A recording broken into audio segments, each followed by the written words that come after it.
The world is full of wonders. Magic is hidden in small moments. And monsters could be hiding just out of sight.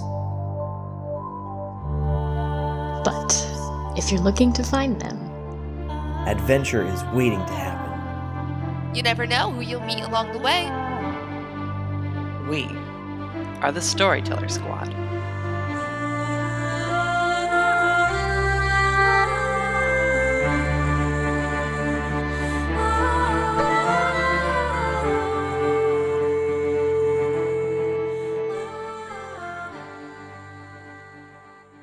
Hello, adventurers. Welcome back to the Storyteller Squad. We are back again to play more of our Monster of the Week game.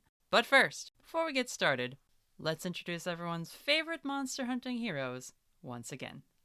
Well, there is Hugo. Social etiquette is a construct. Rashad. And I am Agent Suits Everywhere, yet not a thing to wear, Whittaker. You are going to wear something, though. Oh, God, I hope so. That'd be a bold move. Mm-hmm. fishnet t-shirt. I am Raven, unpaid intern Eugenia. And I am Damien. Are you going to finish that? Edgecrest. I am Felicity, too drunk to function, Starbrook, but the twos are numbers. And I am Aidan, deep breaths, try not to cry, maybe cry a lot, Brightwood. So let's have an adventure. Last time, our hunter heroes took a evening to themselves to rest and recoup after defeating the radio ghost. After checking in with Olivia Easty and getting a breakdown of where you guys could stay on the Easty campus and things to do, you all decided, let's go clubbing while Whittaker does work. And so while Whittaker had meetings with his boss and his friend Elizabeth Vines, where they discussed things like how Damien has very strange DNA and Felicity is normal, except very clearly not. The rest of the group went to The Moment, a supernatural bar near the Portland airport that Damien has been to before and therefore knew he could get in. After you guys worked your way past the bouncer, basically just by indicating that you were clued into the world behind the veil, you entered and met the, I wouldn't say effervescent, but clearly memorable bartender Xerix the Multitudinous, a massive construct of crickets possessing a hive mind of sorts, and got drunk and danced. Some of you for the first time, some of you in a very practiced, almost old routine sort of fashion.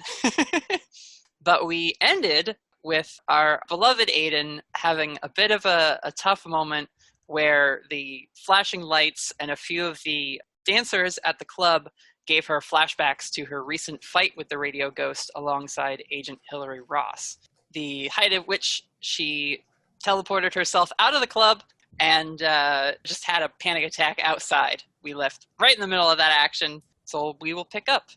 Everyone else, you are in the club. The music is bouncing. The Chimera DJ is spinning its multiple tracks professionally and creating a real fun, dancey vibe for all the creatures and supernatural denizens of this club. Damien is vibing hard right now. Yeah. Just middle of the dance floor, time of his life, dancing and getting down and not paying attention. If I recall, Damien, you told your friends, look out for Faye, and then ditched them to go dance in the center of the dance floor. Yep. Who have you met since sort of doing that? Everybody. Damien is very friendly. Everyone is a new face, so he's just like, sees someone's like, hey, what's up? What's up? What's up? Sees someone he recognizes, it's a little bit more, So he's in his normal form, but he'll like gloop face every now and then, just so like people recognize him. So like maybe you see somebody recognize him, just green head. Yeah, maybe like you gloop your arms and limbs a little bit to do more impressive dance moves. Yes. Yeah, because everyone here is in their, I was going to say normal, but they're normal for being a creature. Yeah. So Damien can also be normal by being a creature. Correct. There is no stigma, but also no risk of exposure if you decide I'm going to be a slimy goop pile the whole night. I don't have to pretend anymore. So there's freedom in that. So Damien's very good at doing the worm and also that one where you have the wave go through your body. That's what I'm getting at. Are there go-go dancers, or is it just the DJ on stage? There was that ichthyoid humanoid creature who got up on stage to strip for a bunch of other fish people. But that seemed more like a spontaneous sort of thing. Like they were just like really drunk and decided to put on a show for people, which nobody objected to. Now, Damien, can you morph into a cage for the go-go dancers to dance in? You can be your own go-go dancer is what I'm saying. I will say there are definitely like platforms in this dance area, stages you can step up onto with little railings, and so you have people like dancing in groups up on them. There's sort of a general etiquette of like, yeah, your group can go up there, but then like don't stay there forever, so you can come down and let someone else have like the top of the dance floor view for a while. Solid. So yeah, Damien's definitely on that, in that area. Okay. Hopping on the stage, dancing around a bit, hopping down. You definitely run into a light blue skinned guy. His hair is like swirling steam and mist. He's got no shirt on, just some like long, large pocketed shorts. And he's like dancing, sees you moving and jiggling about. Whoa! And he like, you see his body get more watery. And so he starts to like match you, and you guys have a little game of dance horse where like you pull off different moves that you can do because of your liquid forms. Yes, I am very happy with this light blue water individual. This is perfect. After like a few minutes of that dancing, he solidifies again into at least a form that can walk downstairs without just pouring down them. And he says, "You should meet my friend. He'd love you." And doesn't like gesture that you have to follow him, but he just like says like, "You should be my friend," and goes down the stairs. I'm going down. Damien's going down the stairs. Easiest question. He actually brings you away from the center of the dance floor and off to like one of these little private alcoves that are set up where people can rent out space that is just theirs, where they don't have to worry about people coming in and taking their stuff, and they can just pile coats and things.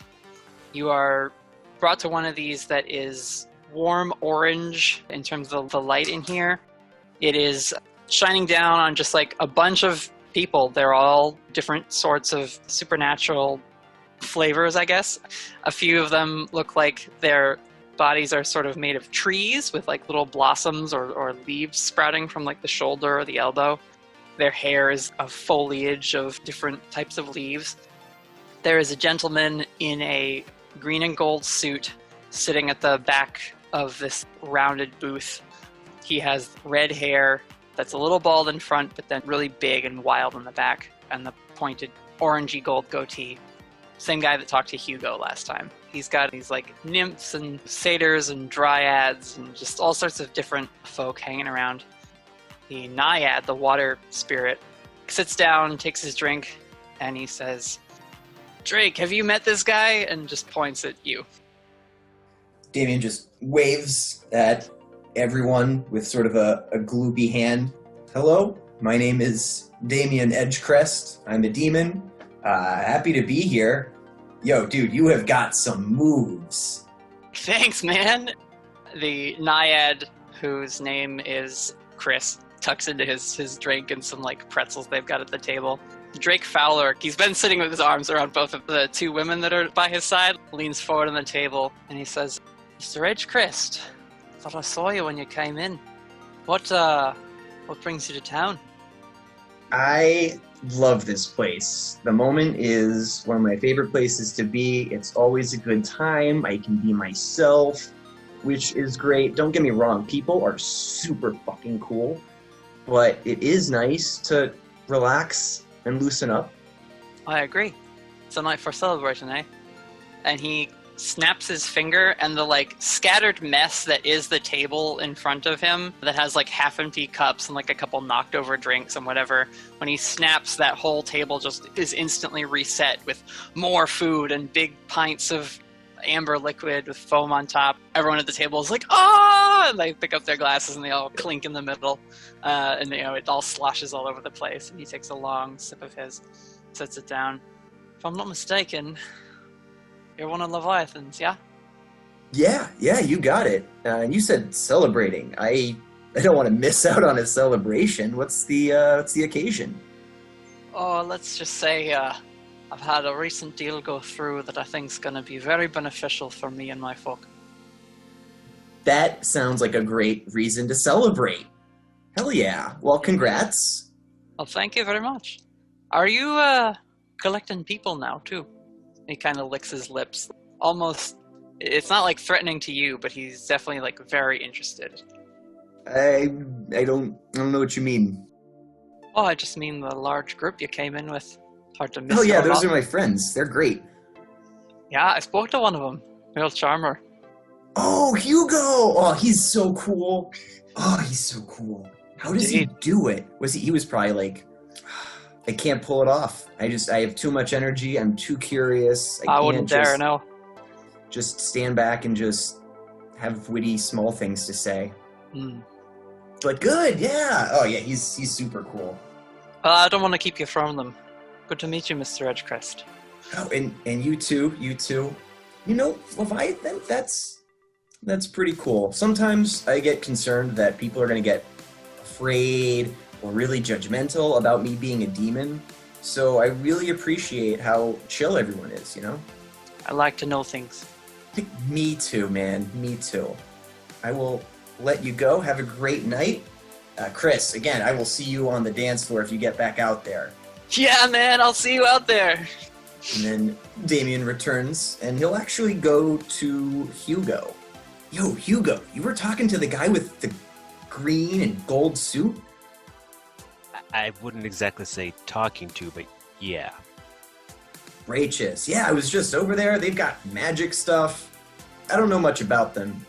I guess be careful. Did you? No, they didn't offer. There were peanuts. But I felt like it would have been rude to just grab a handful. So. You're probably right. Anyway, are you having fun? I haven't really seen you dancing. Oh yeah, I'm having a great time. A fantastic time. You say as you sip the water you're drinking? Me too, man. I am having a great time. Hey, Xerex, can I get a water? Xerex is pouring a drink for someone, and while their body stays the same, the mass of crickets that is their head turns over and like nods and then goes back to working. You see their sixth hand, which was just sort of scooping ice in the sink where they had it all stored, quickly like scoop, clink, clink, clink, and hands you a glass of water. Perfect. Cheers, Hugo. I'm so glad you guys could make it out tonight. I wanted to make sure I showed you guys something exciting, because you guys show me exciting things all the time, so I wanted to, return the favor. How did you find this place again? It was recommended to me. Huh. I try to be as human as possible, but some people are really perceptive, and then they'll say, hey, you should go check out the Moment. That's the place for you. And they were right. Speaking of people who should check out the Moment, Whittaker, you're not with the group yet, but your plan is to join them, yes? It is. He's just hung up on Felicity. He's like thinking it over, and he's like, yeah, we'll go. But first, he's a little hesitant. First, Whittaker is going to phone a friend for some advice. Give me 1 second, real quick. It's ringing. Hello! Oh my goodness. Finally, the presence of Agent Whittaker. Wow. I'm sorry. I never thought you'd actually call this number. Whittaker, what is the gossip? How is everyone missing me? You sound so awake for someone for who it must be like 3 a.m. over in New York. You up? Aren't you like an old man? Don't you sleep at like 7 p.m.?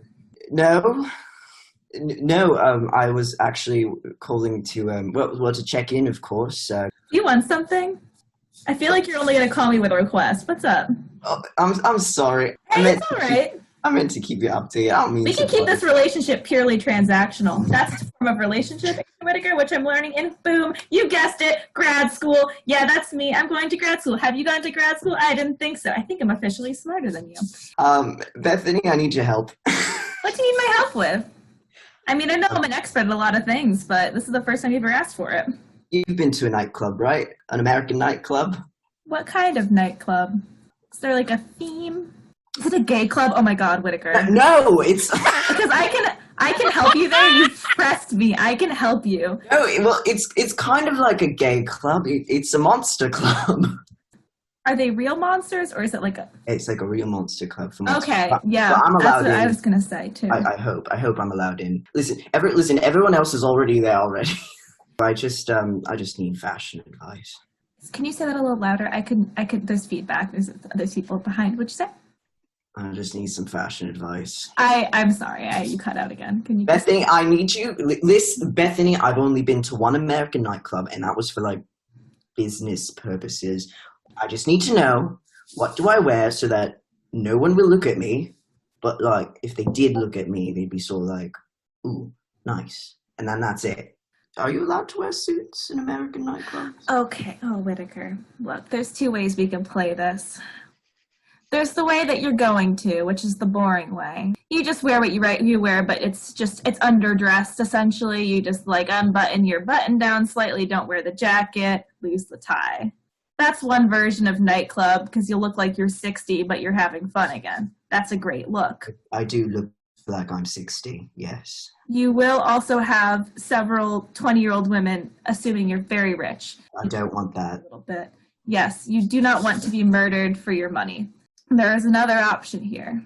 Have you ever had an item of clothing that you've always wanted to wear, but you're too insecure to wear it? Doesn't everybody? This is the place to do that. And it'll seem extra, but trust me, this is your moment. You have like a purple suit or maybe a sparkly tie, some false eyelashes. This is your time. All right. I'll take it under consideration. It's his suit t-shirt. That's what it is. Sorry, Bethany, I think we're getting some feedback. I think I heard Felicity's voice recommend something horrible. It's her magic for this session is she can whisper fashion advice into your brain.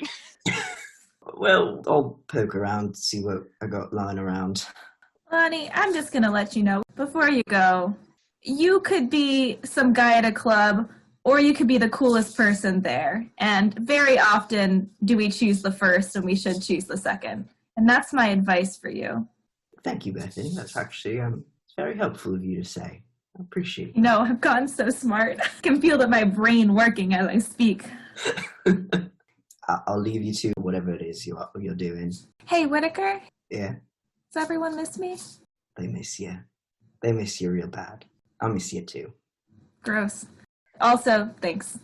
Love you. Talk to you soon. Bye. Bye. Yeah. And with that, Whittaker puts on a gray pea coat, not very exciting, a big braided scarf made of something very soft and very expensive, a vest and pants combo, which looks just dark and regular, but when it catches the light, it's revealed that it's burgundy velvet, and a sort of silky shirt with a pattern that Felicity might refer to as a grandma couch pattern. And that's the look that Whittaker goes with. You open the door to leave, and you are greeted with, "Oh, you're going out. Okay." As Prithee Devon stands there with holding a bottle of wine and a little baggie of like baked goods from the shop. Hi, Prithee. I'm so sorry. God, this was a mistake. No, I love it. Here, put these away. I'll come with you. Oh, yeah, you want to come? It's the moment, if you're cool with that. I just want to hang out. I haven't seen you in forever. Yeah, man, absolutely. All right. Yeah, so he takes their wine and stuff, puts it in a little fridge or whatever. As you're locking up, they say, "Make sure you share those. That's for everybody." Oh, God, yeah. My metabolism can't handle anything over 100 calories anymore. They, like, hit your back and just say, "All right, let's go. Whose car are we taking?" We might need to take a shuttle. They took the car. Oh, okay. Unless you got a car. No, man, I don't drive. Oh, yeah. I knew that because we're friends. And of course I know that about you. Prithee also, like, changes their stance on lots of things, like, week to week, so... They might have just drive at one point. They might have just decided that they don't drive anymore. I can also call a ride-sharing service. Shuttle's fine. Let's do a shuttle. Maybe we'll do both. Let's shuttle somewhere, then take a ride share somewhere. We're roughing it, man. This is fun to be fun. They kind of like loop arms with you and like drag you towards the Eastie Agency bus shuttle. Oh my goodness. I forgot how chaotic traveling with you is. Let's jump back. Let's check in with Felicity. Hello. Aidan has like bamfed out of your line of sight. You're not sure what happened there, but you're drunk, you're dancing. How's it going? It's going great. I'm gonna go find Raven. Didn't we, last session we ended with Felicity left the dance floor to talk to Raven, and then Raven had just pushed Felicity back onto the dance floor to meet with Aidan. Yeah, and then Aidan poofed out of existence as Raven was like pushing Felicity to like go find Aidan. Yep. So I'm gonna go back and find Raven again. It's that situation of like you have to work your way through the crowd, so getting anywhere takes 10 minutes. So Raven didn't see Aidan poof out, she just pushed Felicity into like the general direction that she was in. Yeah, I think you were kind of hanging out with Hugo for a moment at the bar and just like apologizing to Xerix because Felicity is already a mess. So you might have been there when like Damien came over and talked about the guy in green. She probably had no idea who they were talking about, so she just stayed quiet. Felicity's just going through the crowd going, Raven! It's completely drowned out by the music. Yeah, you make it a little like halfway through the crowd, Felicity, and you feel a tap on your shoulder. Oh? You turn back around, you see the same guy in a green and gold suit, and the jacket is unbuttoned, so it's a little more casual looking. He is not dancing really, but the way he moves just lets people float past him in their own movements. And he says, "Evening.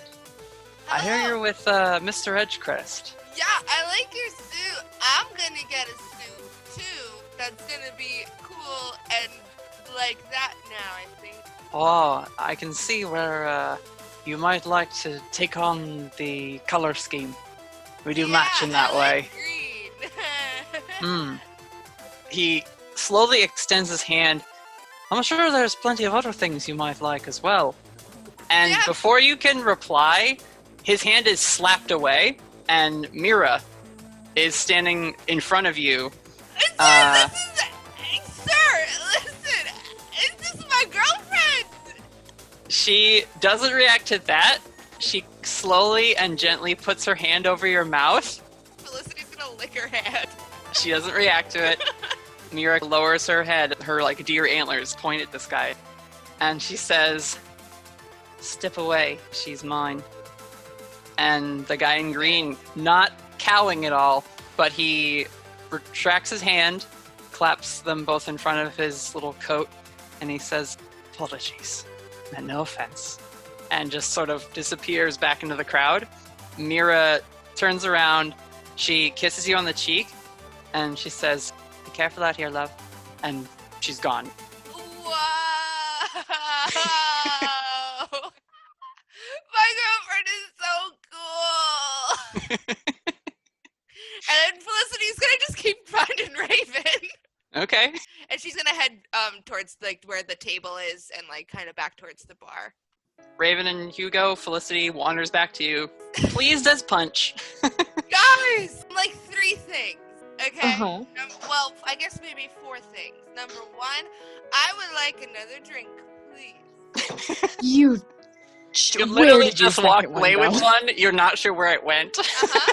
Felicity, you've been gone for approximately 45 seconds. Where did your drink go? I don't know. Maybe it was in your hand. We've reached number 2. Maybe my girlfriend took it from me because she was just here. What? Mira's here? For like a second. She came. Are you sure? Her hand. She was really Gross. scary. This is number 3. There was a man in a really cool suit. Like, Whittaker's got like boring old guy suits, and like this guy had like green. Raven just glances at Hugo and Damien because they were just talking about him. Just talking about a dude in a green suit. He was like, "You are green. You would look good in green. And I was like, you know what, man? Yeah, I would. Like, I would look good in green. And then Mira came, and then she was like, go away, scary man. And then I licked your hand, and he was like, okay, she's taken. I feel you. Then he went away, and she was like, I love you, goodbye. And she kissed me on the cheek, because we're in love. And my girlfriend is the coolest. Now we're on to point number 4, though, is that Aidan disappeared. Aidan was just there. She's not with us. She was like, and now she's gone. She did the thing. Yeah. I don't know why I'm being subtle about it. None of these people care. You know, she poofed out of existence. Yeah. Oh boy. And now I don't know where she is. That's everything that has happened to me in the past minute. You see Damien concentrating like Mr. really Pussy hard. Man, Now, I can't. would like to know. You tried to teleport also, Yeah. Damien. Yeah. I mean, there's not a good way to find Aidan because when you teleport, there's not like a trail to follow. You can't sniff it out or fly around. I mean, she probably just went home. That's a pretty good default place to go when. But like, what if she... Like home? Hey, Like Autumn Falls home? Wait! I'm gonna take out my phone, and I'm gonna call Agent Whittaker. Oh my Why god. Try to call Aidan. Nope. Call Aidan! She calls Whittaker though. You gotta go with the first thing, first instinct. Raven's gonna try and call Aidan while we'll do it second, but Raven's just calling Aidan. So here's the scene, right? Felicity goes, oh, I have an idea. Pulls out the phone, and everyone's like, oh, good. She's actually cognizant enough to think. Beep, beep, beep, beep, beep. Wait. Ring. Ring. Hi, Whittaker! And everyone's just like, what do you want? So then Raven goes to actually call Aidan and solve the problem. Yeah. And then Damien realizes he has to call Hugo because that's the only way this is going to work. I love it. All right, yeah. So, I love you doing Alright, Damien I'll be on the expectantly looking at Hugo like, are you gonna answer it? yeah, it's going off in Hugo's pocket. He refuses to answer. Mm-hmm. I love y'all. All right, Felicity and Whittaker, we'll do your phone call first. Whittaker! Are you alright? Listen, I've never been better. That worries me even more, actually. As soon as you say that, Prithi is like, oh, put him on speaker. I want to hear this. Prithvi's here, don't say anything you wouldn't say in front of them. Hi. Are you home? Like Yeah. cabin home? Like the home that we are currently living in? Not like our real home, but like the new home? Prithi just is mouthing off to the side. Wow. Miss Starbuck, I'm actually coming to you guys. I'm on the shuttle over there. Did you see Aidan at home? No, I did not. It was just me and then Prithvi. Cool. Okay. Aidan's missing. Yeah, that was my next question. Where's Aidan? She went. My girlfriend is here. Mira?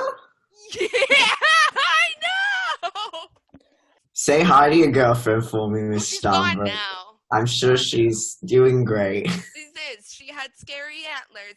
Anyway, if you see Aidan on your way here, let me know. All right. Well, did you try calling her? Raven's it's just ringing. Panic. Listen, here's the thing. Panic mode Felicity thinks that you are the person to call when there's an emergency. Raven's just gently pulling Felicity's phone away from her mouth. How does Prithvi react? How does Prithvi react to Whittaker being the emergency call? They've been quietly chuckling and like trying to stifle it. They're just giving you like a, oh boy, these are your new friends, huh? You know how like speed dial works? You Yeah. are my brain's number one emergency speed dial. Well, thank you. I think. Thank You're you. welcome. It's just because bad things happen with you and then you fix them. Story of my life, Felicity. Story of my life. Yeah, I think Felicity accidentally hits the hang up button Yep. and just Yeah. like doubles over laughing. Like I'll be like, all right, I'm gonna go now. Bye, I love you, and then hang up. Prithi does a slow clap She's never been to a club before, if you could tell. If that wasn't abundantly obvious. I'm not really concerned with that. I'm just excited to call you speed dial for the next week and a half. Oh, good lord. You finish the shuttle ride, and then you get a non-branded rideshare service to come pick you up. Raven, you were calling Aidan? Yes. While that is going on, Raven calls Aidan. We see a phone on like a black countertop with like a red light above it. Aidan is hunched over the sink, splashing some water on her face, which is making the makeup a little runny, but she's trying to like calm herself down. She is looking rough. A strange bird creature walks out of one of the stalls, uses its large beak to turn the faucet, and like splashes around in the sink next to her, and then turns the water off. And the bird creature just kind of like, no, I'm okay, thank you. No, really, thanks. She like walks out of the club restroom, but she does hear the like zzz, zzz. She picks it up, steps away from the sink, and steps back into one of the stalls. Yeah? Hey, it's Raven. Are you good? More importantly, where are you? I had to step away for a second. I wasn't feeling good. Okay. Where did you end up? Felicity said you emergency poofed off the dance floor? Yeah, I wound up outside, but I got back in again. Okay. I'm in the restroom. Okay. Do you need a buddy? I don't know. Okay. And Raven just covers the phone. She's like, I'm gonna go talk to her. She's in the bathroom. I'll be back. Can I come? No. Okay. Felicity, your hand's empty. We should probably get another drink. Yes. Raven just mouths Damien. She goes, Shirley Temple? For Felicity? Yeah, 2 Shirley Temples. With alcohol. With alcohol. This by this point, Raven is gone. The human bartender. He walks away looking like, don't you dare cut her off. The human bartender. You heard what she said. Don't you dare cut me off. Oh. There was a comma. Yeah, the human bartender grins real big. She's got like real heavy red lipstick on. And she just says, all right, 2 of my favorite little curly haired tykes coming right up. Starts filling the glasses with grenadine. Yeah, we're on the Brightwood tab. She's like, oh, I know, honey. I keep it all up here. And you see she's got like a cigarette tucked behind her ear. So she's like tapping. Hugo, your phone rings actually. It's not Damien calling you. He's going to take way too long to answer it. And he's going to actually look and see that it's not Damien. He's like, oh. And it, of course, goes to voicemail. So then you have to like call back whoever it was. Yep. Do you right now, or are you going to wait? No, he does it right there at the bar. Okay. It is one of your whispered associates, Jordan Rivers. Huh. Hey, Jordan. Long time. Oh. What's up? Hey, I just tried calling you. Hey, things are not looking good, man. Are you aware? I've kind of been on a working vacation. I can't really hear you. It's really loud where you are. What are you doing? Babysitting. Oh, weird. Well, listen. Grandma's saying that some bad's on the horizon. Where are you? Where'd you say you were? You're not in town? Yeah, out of town. Well, listen. A whole lot of trouble's headed for Autumn Falls, and then maybe worse beyond that. Could you go somewhere? Could we talk? Yeah. Give me a few moments. I'll call you back. Okay. Hey, Hugo. Yes, Felicity. Who's that? My friend Jordan. Can I send him an ugly picture of myself? Take some practice shots first. I'll get back to you. Okay. Felicity and Damien just taking selfies. Yeah, at the bar. You take some selfies to send to them, potentially. Jordan is also they. Whittaker, you and Prithee get off the shuttle. Your ride comes. The guy driving it, he's graying in the hair, but it's still kind of like a lot of black mixed in. It's shaved pretty close to the head, and then he's got a thicker beard than his hair, though not long enough to like flow or anything. It's just very full and tightly shaved. He's got like a brown like a canvas jacket on. And they say, where can I take you? What are those places right next to the moment? The airport, and there's, a Starbucks and I could look it up. I guess the airport would be the one that's open this late. Yeah, it's that part of town. If you said the airport right as you got in and then were like corrected as you were going on the way, that wouldn't be a big deal. It takes us to the airport.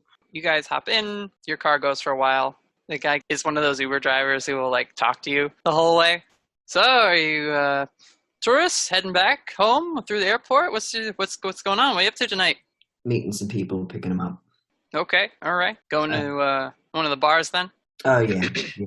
Prithee leans forward. They say, we're going to the Moment. Heard of it? Pretty nice. I fucking elbow them. And the guy, oh yeah, my cousin's supposed to work there. Oh yeah? What's the name? I'll give him a hello from you. Mitch. He's like a gaffer. He does like all the duct tape for the wires and stuff. Sure. How long have you been in Portland? Oh, I moved here 5 years ago. It's been fun. Had a lot of jobs since I got to town. I like this one though. I meet a lot of people. Yeah, I bet. Who's the weirdest person you ever met? Man, there's been a lot of them. There was this guy, he called himself the Armadillo, and he'd done a bunch of those implant things under the skin, but he had a lot of them. Had a dentist appointment, that guy. Weird. Man, Portland. Great city. Cut to the moment. I, Emery, don't know how to make conversation with. No, I loved it. I wanted there to be those awkward pauses of talking to the driver. Raven, you find your way to one of the restrooms in the Moment. You go into a few of them because the signs don't have the typical gender normative symbols. It's squid and unicorn and dragon. They're all just different mythological beasts on the different door.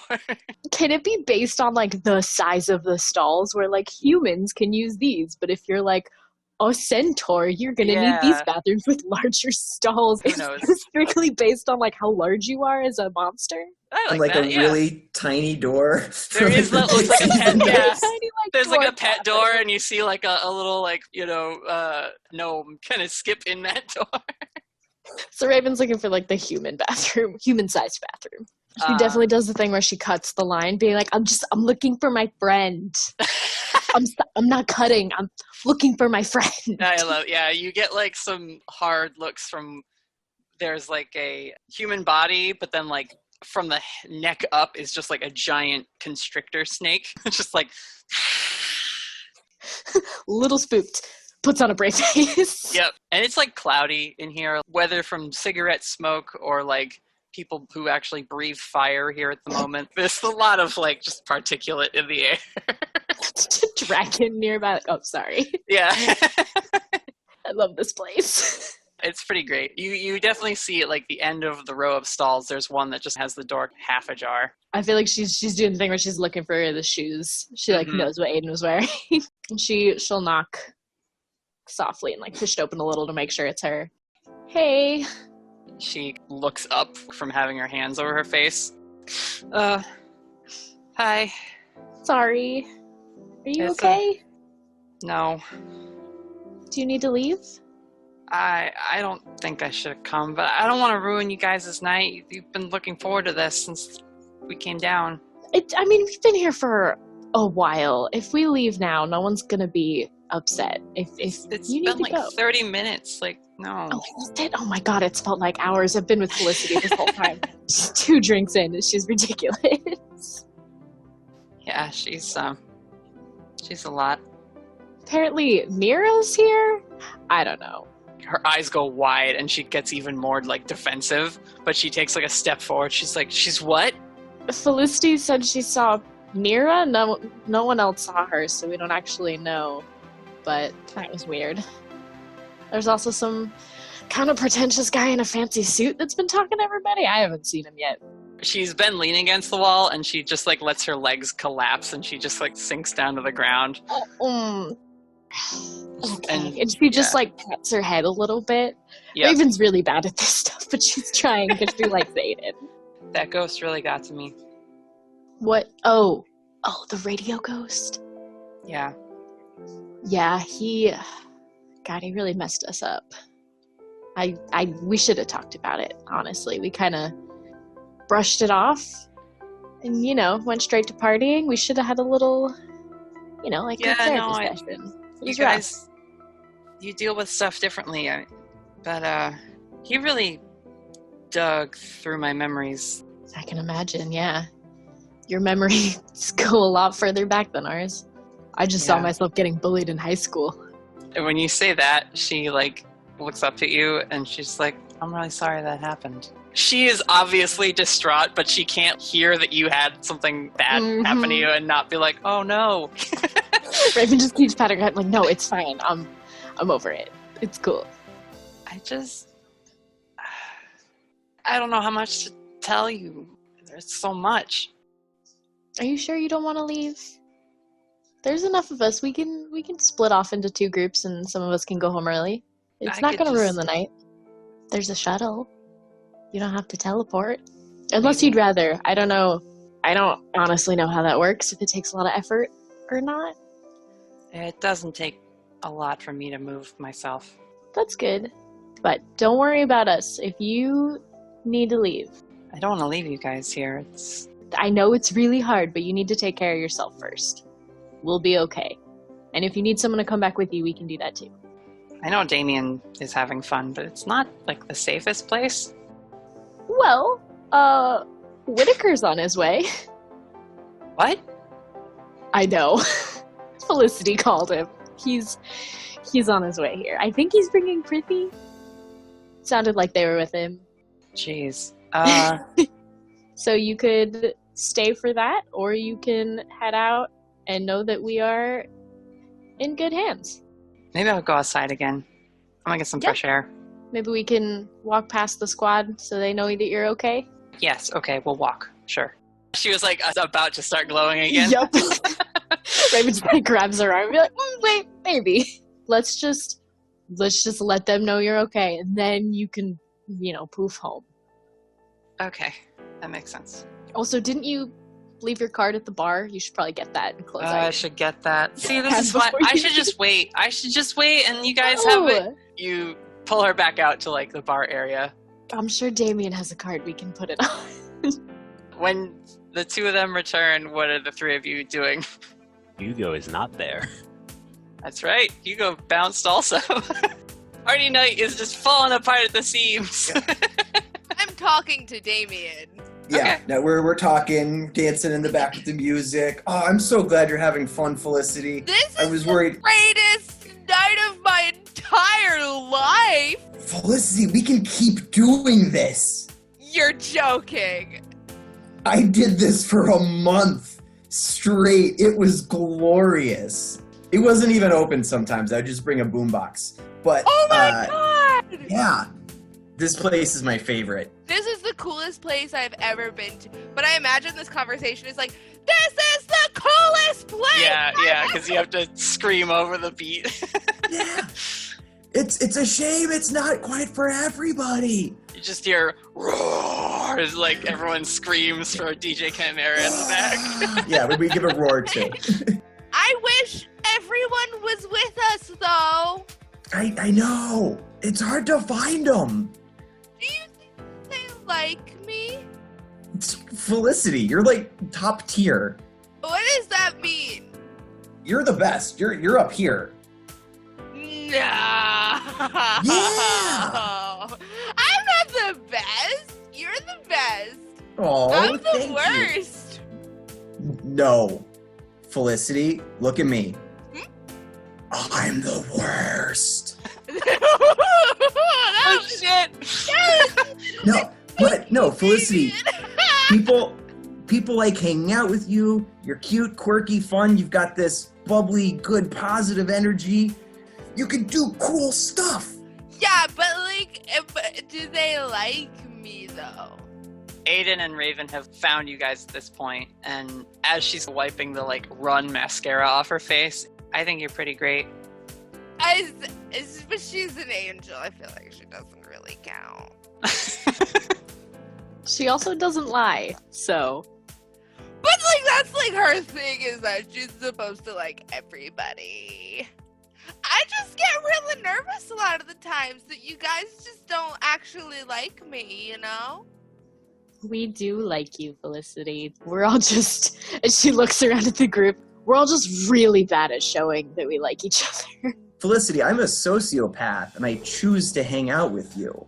But, like, okay, the two people who have told me 100%, well, aside from Raven, but I knew Raven before, and my new friends are an angel and a demon.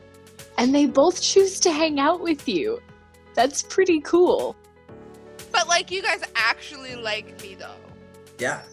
Aidan just quietly gives you a hug. Group hug! Damien gets in on that. Raven, are you part of the group hug, or are you just observing?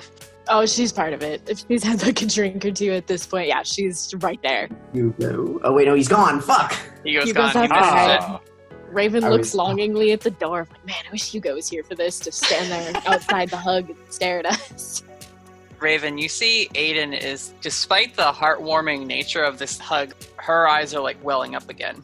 And after the hug, she kind of mouths to, I'm gonna go outside, and like walks away from the group. You're muted. Damn it, I'm sorry. My dishwasher's running and it's really loud, so I'm trying to keep myself muted. That's okay. She gives her a little shoulder pat, and now it's like, it's okay, and pushes her to like, go. So Aidan's gonna go outside. Hugo, are you outside? Yep, All right. Are you making that call? making that call. Moves All right. slightly off to the corner, away from the smokers. Jordan picks up the phone again. They get about halfway through saying, hey, thanks for calling back, and you hear thunder rumble behind their voice over the line. That's ominous. Yeah, you think? I told you it's getting weird. Get on a news thing or something, buddy. Haven't looked at it. I've had a very rough day and haven't even looked at a single screen. What is going on? There was like a huge storm. Meteorologists don't know what to make of it, but it's really starting to pick up steam. He's going to actually look towards whatever direction everything would technically be, so he's going to look north, pondering for a moment. It's too dark for you to like make out clouds at this point. When did this start? Well, we started noticing it this afternoon, but Grandma thinks it may have started earlier than that. Okay. Try to contact some of the other folks. They probably already are in the know. I'll see if I can get myself to a TV or something. Okay, yeah. I can try and meet up with you. Would you believe that I'm in Portland? No, but okay. Would you believe that I'm at a club? Can Hugo's kidnapper please put him on the line? Ha ha, very funny. Like I They're said, like, what are you babysitting. doing at a club in Portland? Babysitting. Well, not really babysitting. Yeah, okay. You're with them, aren't you? Yep. When I say them, you know exactly who they're talking Ooh. about. Ooh. Ouch. Okay, so I should definitely come down there then. It's either you come down here or I head back up soon. And you start to hear the phone line hitting static and another like... Yeah, I think... And it'll just... I won't... Beep, Line cuts beep, out. beep. Oh boy. And he's going to put away his phone because his phone actually, he has essentially the equivalent of a Nokia. So he can't do any like real internet searches or anything like that. So given the time of day or well night, he's probably just going to head back inside first. You run into Aidan. She looks clearly a mess. Oh, hey, You good? I'm gonna go sit down. I'll sit down with you. Sitting outside by yourself is not a good idea. Thanks, Hugo. And she puts like an arm around your waist and just like sits with you. And they take a moment of silence. Yeah, they're good at that. It's them in that position that Whittaker, you pull up to the moment. Prithee pops out immediately. They're not happy about the awkward conversation you've had to carry on with this talkative driver. Yeah, hold it 1 minute. He's looking over at the two of them, and his first thought is, "Oh, hey, we found Aidan." Mhm. The second thought is, Who's watching Felicity? He's gonna like try to catch someone's eye and like just give that look like, do I need to come over? Y'all good? I don't think Aidan notices you. She's just got her eyes closed. She's trying to like center herself. Let's see. Whittaker like points at Hugo like Signals back. We're okay. I think. Whittaker gives the I'll follow up on that later look. Yeah.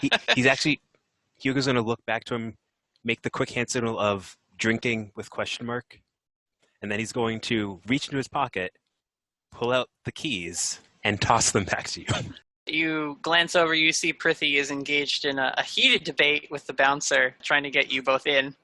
Hold up, Prithee, hold up. Gonna make a call to Damien. Ring, ring. Ring, ring. Hey, Whittaker! Hey, it's Whittaker! Yep, get us in before my friend gets their nose broken or something. I can't hear you. I'm gonna head outside.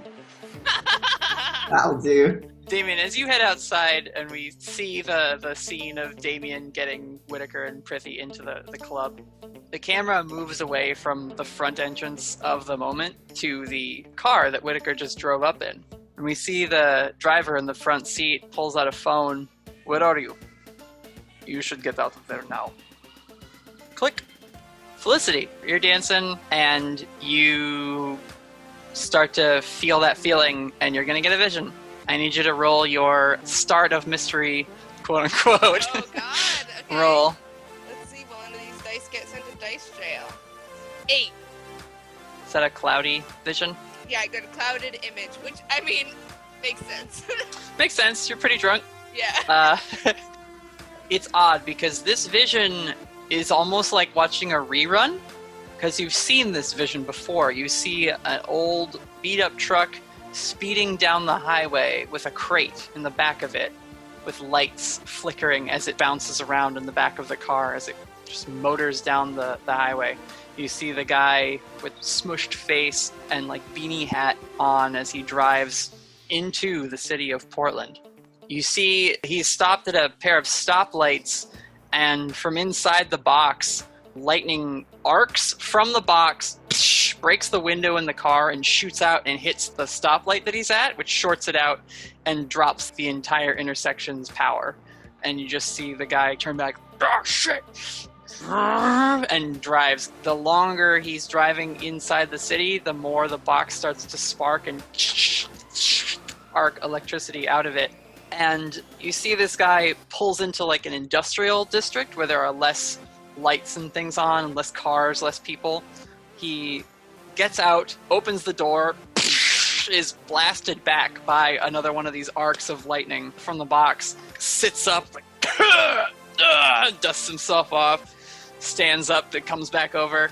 You see the gate that he's in front of starts to lift and open. A couple other figures who you don't make out in your vision because it's not a perfect clarity of it, but they rush over and the group of them each take turns picking the crate up and taking it from each other as they're shocked by whatever is inside this thing. And eventually they bring it inside this warehouse as the doors close and you see from the outside of the warehouse that lights keep sparking. And when you come out of your vision, you stumble on the dance floor a little bit and go over to like a support pole to like get your balance. Not the least of which because you're drunk. But when you finally right yourself and glance around, you see at the bar is that smush-faced guy. Oh no! I know exactly what she would do, but it's awful! Do it, fucking Here we go. You've got to do what Felicity would do. It. If you want, I could make you act under pressure, but... No, I don't care if it derails everything. Fucking do it. Under the ground, and she's gonna army crawl back to the bar. Oh no! She's gonna be like, and she's gonna go try to find Raven. If Felicity ran back onto the dance floor, I was gonna say that Raven is just leaning up against the bar. Like, she watched Felicity take off and she watched Damien take off. Like, she's She's leaning up against the bar watching Felicity, kind of like... Raven finally has a moment to vibe. Yeah, she's just vibing. And then you just She's definitely keeping an eye on Felicity, though. And start crawling across the floor. The people who are dancing as you brush by their feet are like, whoa, what? Ugh. A couple of people who are super drunk, like drunker than you, are like, whoa, and they start crawling on the ground, trying to imitate your dance move, but most people are just like, ew, why? You definitely get some drinks spilled on you. Clean. Like, whatever you're wearing is going to be ruined and covered in half-eaten lollipop sticks. And she's going to try to go and crawl up to Raven. Now, if that even means that she has to pass by this boar man, she thinks that he can't see her because she's on the ground. Okay, I mean, to be fair, he doesn't notice you at all. He's just at the bar drinking a beer out of a bottle. I'm going to motion for Raven when I see her. Okay. And then I'm going to crawl to the bathroom. Raven is not gonna let you crawl all the way to the bathroom. She is gonna Raven thinks that Felicity fell down and twisted her ankle. Mm-hmm. So her first instinct is to hook her arms under her armpits and pick her up and be like, "Oh no, you fell! Let me help you." No. What are you doing? Why are you on the ground? What? Get down! There's danger! Danger! Why are you on the ground? Just please! No, come this way! We gotta go to the bathroom! If you needed to go to the bathroom, you could have just said! No, I don't. Well, maybe I do have to go to the bathroom. But I don't! That's not the reason. We have Raven's got she's only half listening. She's doing the one arm slung over her shoulder, trying to hobble her to the bathroom. So as we lose you guys go into the bathroom, Whittaker, you, Prithee, and Damien come back in the bar. Aiden's got a tab going. She never closed it! The first thing you say? That's very nice. Where's Felicity? Yeah, she's in here, probably dancing. She sounded, she sounded a bit sloshed when she talked to me last. Oh yeah, she's having a great time. You have to meet Xerex. Oh boy. Oh, Prithee, what's up? Oh my god, have you been here before? I have not. I've always been curious though. It's the best. It's wild, for sure. Who is this Xerex that I'm supposed to meet? Oh, the multitudinous. Yeah, this way, he's at the bar. Prithee, don't take anything from anyone unless you pay for it first, please. I thought your friend was paying, and they followed Damien to the bar. I love them. They're on Eastie salary. They can pay for their own drink. They're IT at Eastie Agency. Come on. They should be buying me drinks. Wait, no, I'm not drinking. Right. I'm on Felicity duty. Do you sit down at the bar also, Whittaker? What? No, I'm looking for Miss Starnbrook. Okay. Not avidly, but doing the loop around, just Gotcha. Prithee, Whittaker is going to be dad, which is fine. We like that about him. Are you drinking? You partying? You dancing? They are soaking in the visual feast that is the moment. Yeah. Man, I should have brought a camera. No, camera. Try to keep things on the cool. You can't get me kicked out of the moment. I would. No. And they point at their lapel. They're a camera. Does the Eastie Agency have a problem with this? Would you guys come in here and haul people off? This place is so good. Don't ruin this place for me. They put their hand over their chest. Damien, what? No. This is just very cool. Okay, I don't know where you guys draw the line of arrest them or hire them, so... Frankly, I don't bother myself with that. I just worry about security systems. Right on. They kind of look over at the bar, and they see human lady, cricket person, and they're like, Xerex! And I don't know, what do you think Prithee's drink order would be, Whittaker? Prithee brought wine to the... They brought wine, but that's because they know Whittaker. They brought wine to drink with Whittaker in the house. That's what You don't order wine at a nightclub. Yeah, they just go, vodka cranberry, and Xerex and makes them their drink, slaps it over. When they ask for the tab, Prithee's just like, I'm with Miss Brightwood. And Xerex nods and goes back to addressing other people. You fit right in. I always aim to. Let me take a sip. Whittaker, you go in search of Felicity. Why don't you investigate a mystery? That's... I would let you argue to read a bad situation if you think that would make more sense. This feels like a bad situation. It's a bad situation to Whittaker. It's a pretty bad situation. Alright, it's a 7. I got one question. What's the best way to protect the victims be a usable question in this situation? You could ask, what's the biggest threat? Actually, better question. The biggest threat feels wild considering how many threatening creatures there are. The biggest threat would just be the most, sizable creature in here. Pretty much. Any dangers I haven't noticed? As you are making your way slowly along the edge of the dance floor, skirting the bar, you're looking for a specific outline of Felicity's curly hair. But as you're glancing around, you see this dude on his phone, and he takes it, shoves it in his pocket, and stands up like he's gonna go somewhere in a hurry. And that catches your eye because it's movement unassociated with sitting at a bar talking. And you see him, he sees you, and he just starts backing up right away. And you hear him go, "Oh shit, it's you!" And you recognize this is the guy from that night, so many nights ago, that you fought in the barn. Fucking following him. I'm advancing. Not at a run, just a very purposeful walk. Yep. You see he turns around and starts shoving people out of the way to get through the crowd. Great, making a path for me. Let's go. Nice. All right. You gonna follow him then? I am. I'm sure Raven's got Felicity. You see he gets past the bar area and jumps down a hallway, which leads towards the restrooms. As you're going, you have to dodge little short elves and tall fae and all sorts of people, and they just see this old human guy running at them. You make it to this hallway, you look down it, and you see the guy looking a little bigger in the shoulders, but running down the hallway and heading for a back exit. I'm still following him, and in my offhand, I'm sending a text to Hugo. Just saying, it's gonna be real cryptic. It's "he's here," and it's misspelled because I'm not even looking at it. Yeah, Emery, could you take your phone out and text a day "he's here" without looking at it? I have a day's number. Put it in the Discord, I guess. Alright. What do you actually send to Hugo? It did autocorrect here.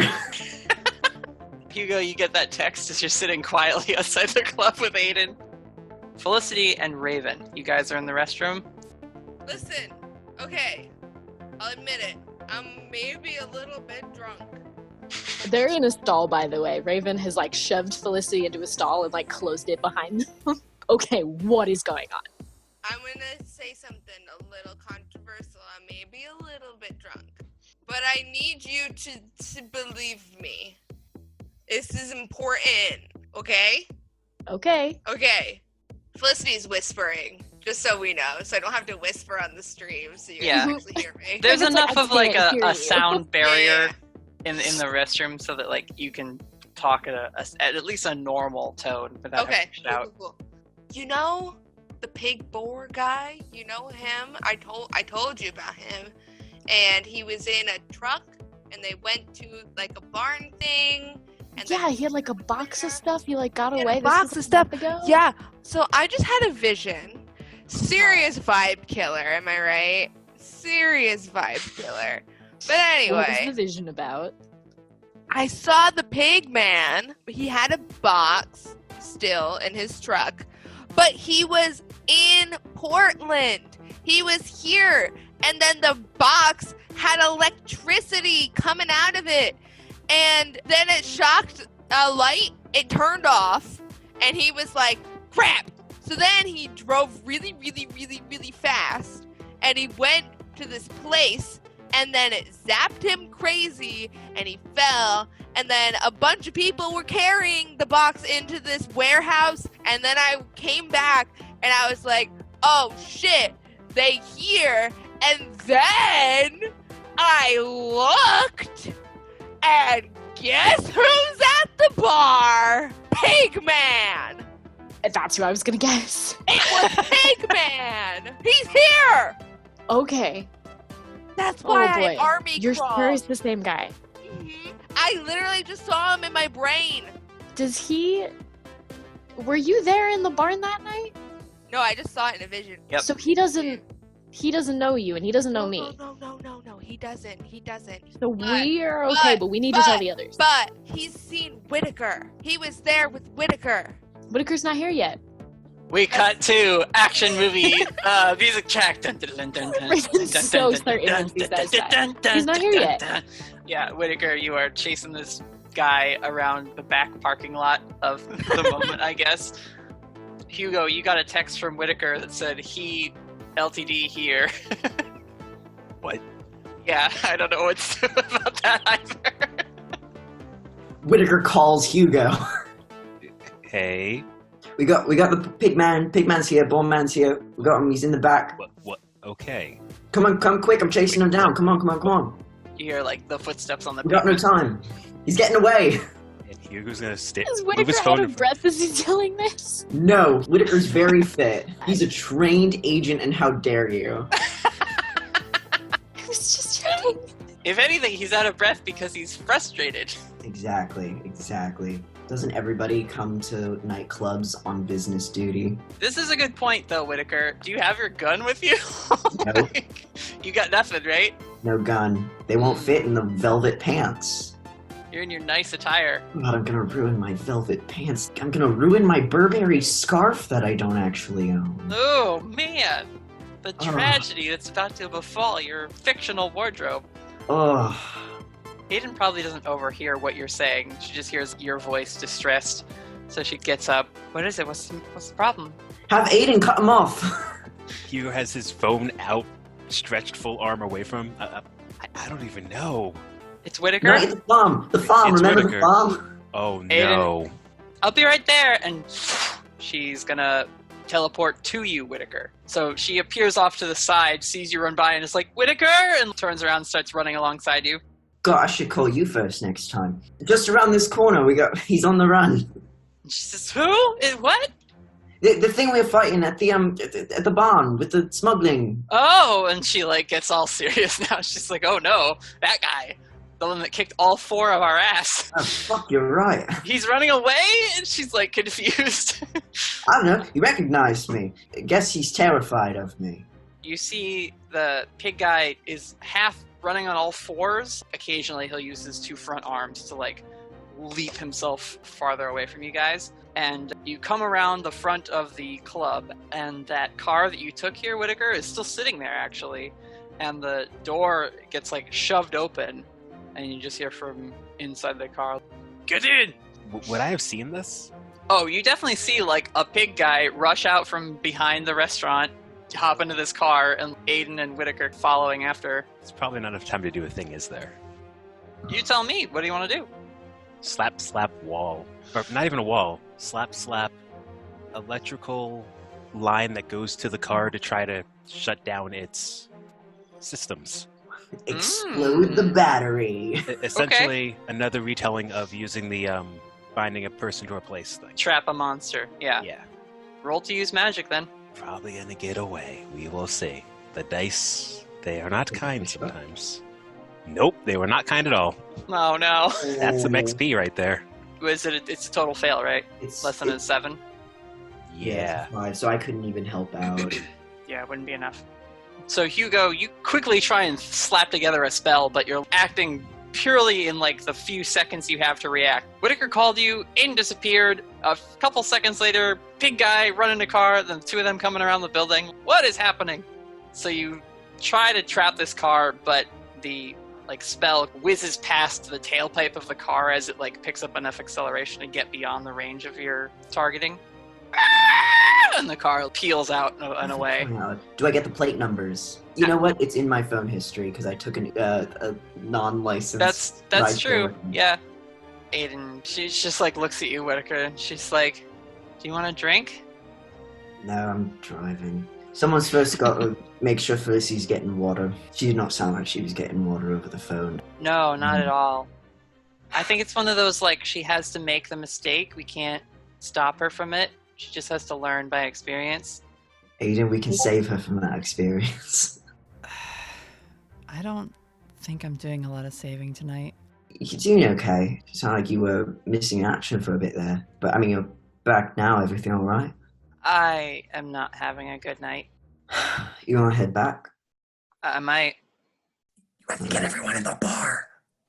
Just for like 10 seconds. Now, we do need everyone sitting at the bar at some point because Emily made fan art for this. Yeah. And we do need this moment. And he did not plan for Prithee being there. He did not plan for Felicity being covered in floor dust. And he didn't plan for Aidan having her makeup all smudged. So, Aidan, take this, and he gives you his pocket square to use as a handkerchief. She smiles. She's like, thanks, I'll go clean up, I guess. So that was not like a you look ugly, go clean yourself up. What a mess you are!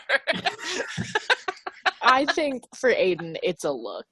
She's trying to match Raven and her like gothy goodness. I think the mascara streaks just add to it. And Raven's not a monster. She dusted Felicity off while they were talking. Don't worry, the fan art canon will be preserved. Perfect. Your quarry gets away, but the trio outside joins the rest of the group back inside.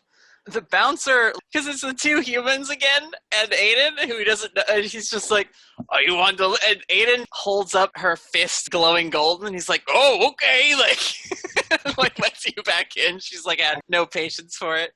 She's got to go get her credit card. Before we go back inside, Whittaker is in case file mode right now. Hey, do you know that bloke that just tore off in the car just then? Shifter sort of person. You're asking the bouncer? The bouncer, yeah. He's been letting people in all night. I don't know, man. I see a lot of faces. Did you know if he comes here often at all? He's sort of smushed face, got a bit of a pig thing going on.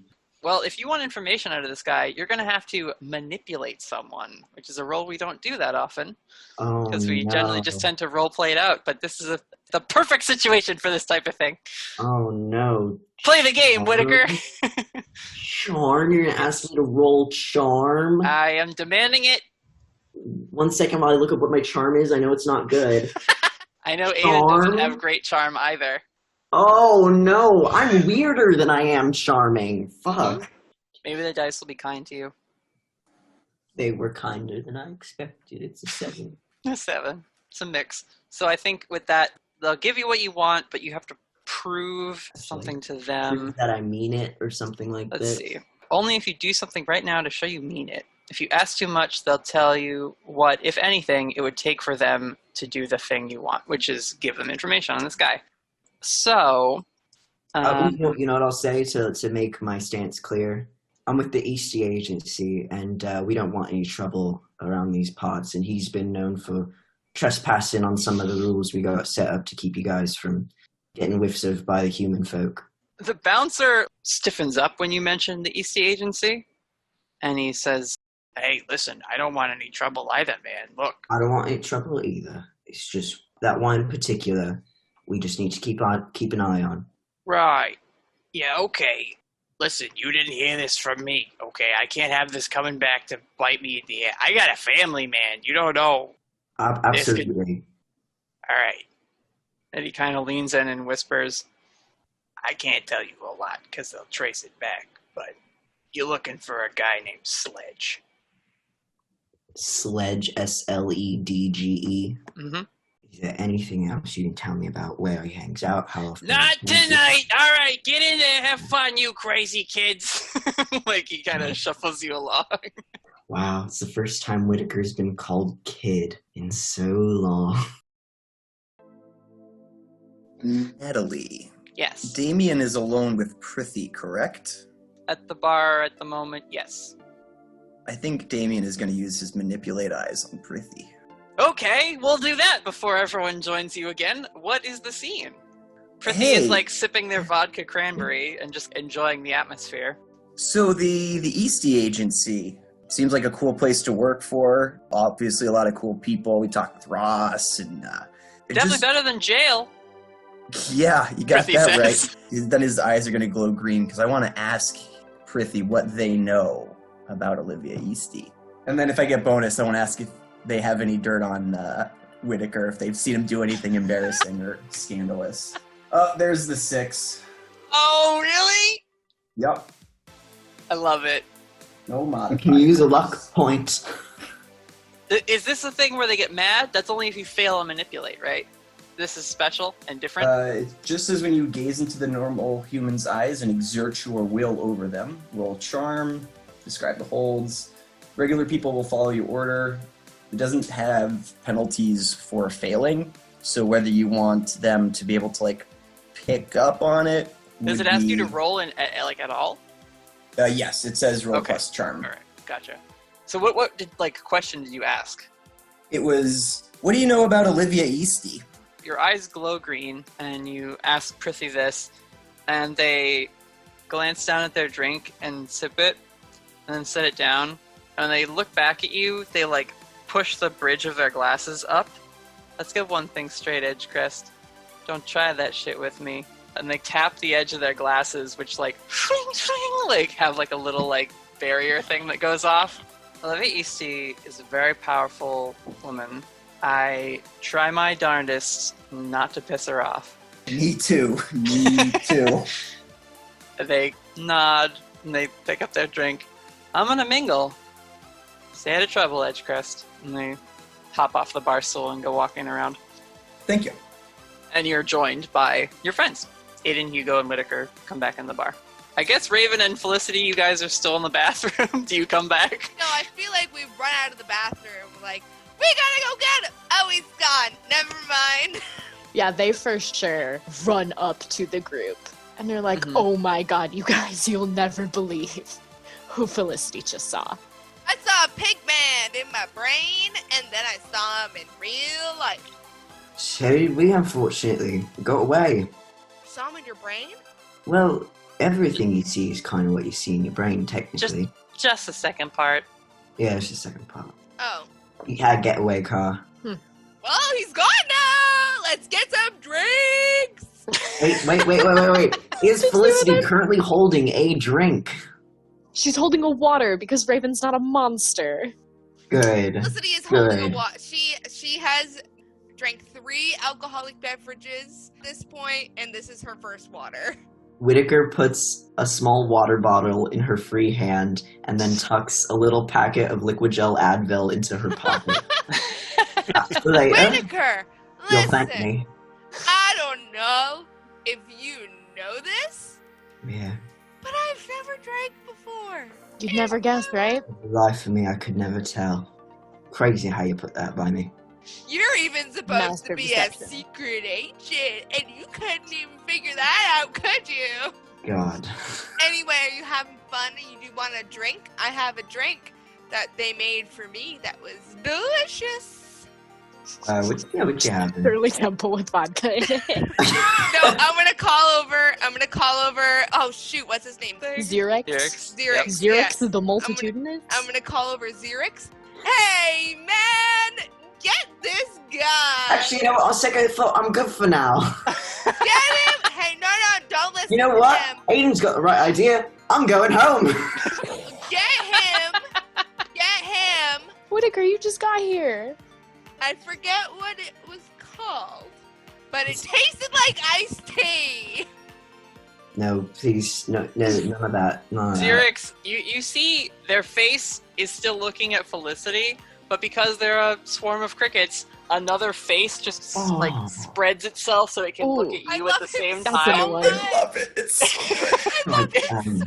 Okay, you know, no. So this one is looking at you, Whittaker, and it just says, "Can I take your order, sir?" Just get me an old fashioned, Raven's just please. pointedly looking not at Xerix. Fashioned? Oh my god, that's so Whittaker. The face that was looking at Felicity merges with the face addressing you, Whittaker.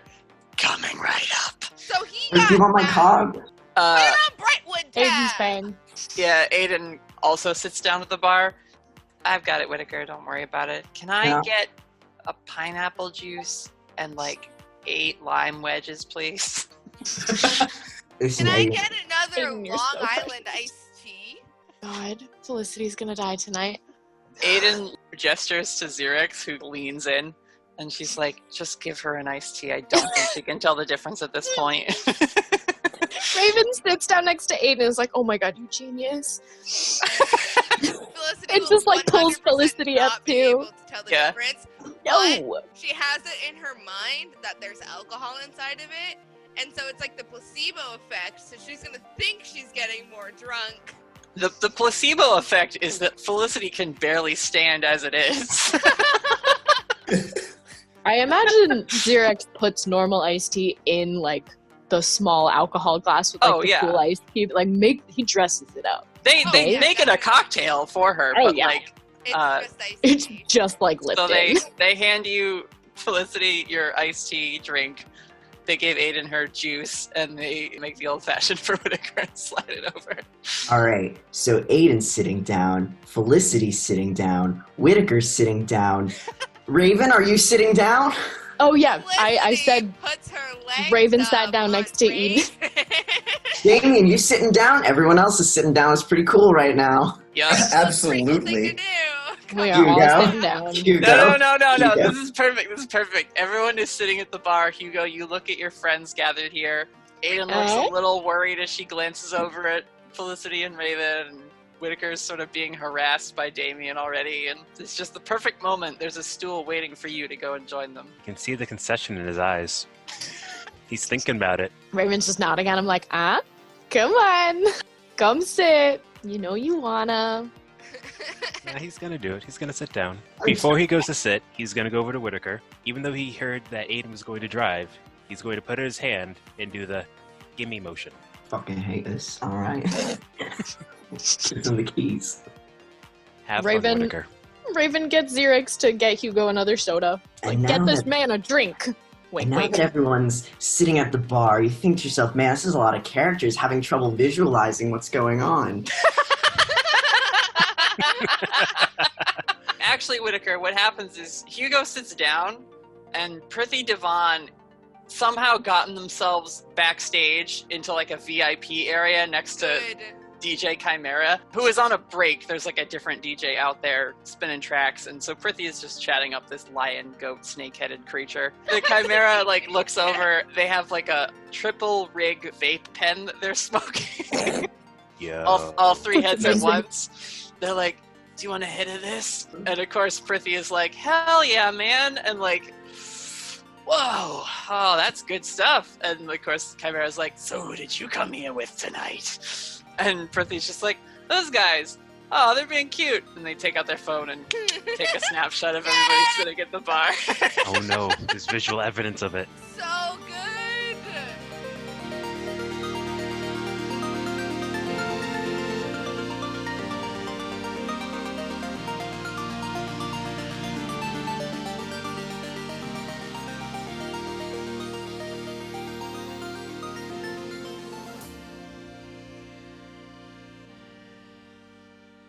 Hey there, adventurers. So, you may have already seen the wonderful piece of artwork that Emery made of our heroes enjoying some time together at the moment. This week's extended break is just the rest of the cast reacting to that delightful illustration. I do hope you'll sit tight and listen to us toss compliments and some praise at Emery. Maybe admire all those stellar details in the image for yourself one more time. You could even pop over to Facebook or Twitter and check out some of his other artwork. Just follow the links in the episode description. You may also hear me joke about the artwork being a Patreon exclusive. That's a joke. We haven't set one of those up at the time of this episode's release. But if that's something you'd want to eventually support, let us know. We'd ask that for now, you continue to share and voice your support for the show. We've got some ideas for additional content, but we don't want to get too ahead of ourselves. So for now, enjoy the artwork, adventurers, and if you do go look at Emery's other work, prepare your eyes for some visual treats. Oh, it's so my wonderful. God. Felicity with her shoes off. Of course. Of course. I love this so much. Isn't it great? Now I can finally take a drink of vodka. I feel like Fucking I feel like perfect. Hugo is making eye contact with the viewer, and I love that so much. Hugo is making eye contact with Prithvi, who he sees across the way, like, talking with DJ Chimera. Mm-hmm. He just like is a little bit fourth wall breaking, and I love it. I'm like, get me out of here. Also, Hugo, Damien melting through his fishnets is disgusting, and I love it. Yeah. I was imagining that in my head. I'm like, boy, I hope I can draw that. It's horrifying and Hugo is so looking good. at the viewer with the same energy of like, we're all sitting now. Are you happy? he's looking into the Rest camera on for the this. office. I have a foot Yeah. on me for this. I just realized Felicity's like poking their toes. Hey, Wait, Hugo, hey. smile! And he's Yeah. like, no. Well, this is gonna be my proud. wallpaper now. Can we all appreciate the absolute mad lad Emery is for rendering the rock sequin shirt? That is I love it amazing. so much. It is. Freaking It glorious. is so I good. disregarded a lot of schoolwork to get this done. I knew we'd only have one night. I hate how accurate it is. It's so You good. know who it is. It's the rock. In sequence. It's You my made wallpaper Damien so now. pretty. Just want you to know Right? that. Damien's Pretty beautiful. boy. He's a pretty boy. Damien I is love how so many pretty. different Damiens we have in art now. I kept trying to put glasses on Whittaker, but whenever I showed my roommate, they'd be like, he looks old now. And I'm like, he is old! Shut up. I love how his foot is like wrapping around Whittaker's. Yeah. I know, I literally just keep zooming in on it, and I'm just like, oh my god, there's texture on his jacket, it's the velvety jacket! Mm-hmm. And the vest and his So braided good. scarf and his mom couch printed shirt. It's also perfect because this is definitely like the filter that Prithvi puts over the picture. Ooh, black and white with a little bit of chromatic A little aberration. bit of- around the yeah. edges. Oh my God. I love Alright. Aidan So just good. sitting there so perfect. She's It's the like mom she's smiling, friend. but she's also a little like, A little concerned. She's the mom friend. It's the role that she's chosen. I can't get over the look on Aidan's face. I keep coming back It's to that. perfect. It is absolutely perfect. I feel like that's the motion I make all the time when Yeah. Felicity's doing something ridiculous. But also, like, with me in real life, like, I've seen you make that face before. I get like 1% amount of pride for this image because I suggested putting Ghosty on your head. that was good. And then of course Emery crushed it by giving him a little nip that he's holding triumphantly into the sky. Stole this. so good. I was just thinking, Ghosty, I'm gonna make this canon. Ghosty has spent the last like 45 minutes behind the bar just trying to grab one of the nips without anyone noticing and then crawl back up on top of the bar and found Felicity and got back in her hair and it's like, finally, I did it. But he's a little spirit, he probably can't even drink alcohol. He knew she'd want it. Thank you, everyone. Thank you so much. Well, now you can post it because we've seen it. No one will get it. That's okay. Are you kidding? This is a Patreon exclusive. Oh, good. I love also that Felicity is the only person whose drink has a straw in it. Oh, yeah. Hugo needs a soda. Hugo does He's need a a soda. responsible boy. That I did miss out on. It was just right before we got him the soda. That's all. Xerix is still boring. Yeah, now you have to put Xerix in the background. No! Just melting into the darkness. That is I spent enough time on the rock sequin. I'm not making a cricket mob. I gotta make a special cricket brush. So it just stamps cricket. Just paints cricket texture on a figure. Oh, God, I hate that. What even is the world we're creating together, you guys? Beautiful. A mess. It's I don't know amazing. anymore. It's so good.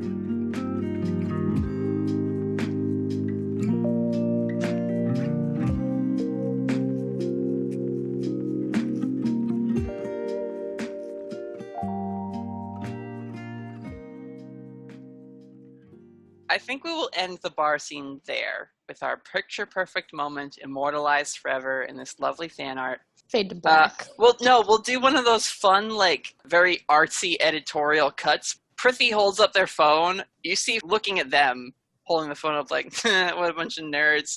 And they hit send on a text message, and we zoom around and see the image on their phone.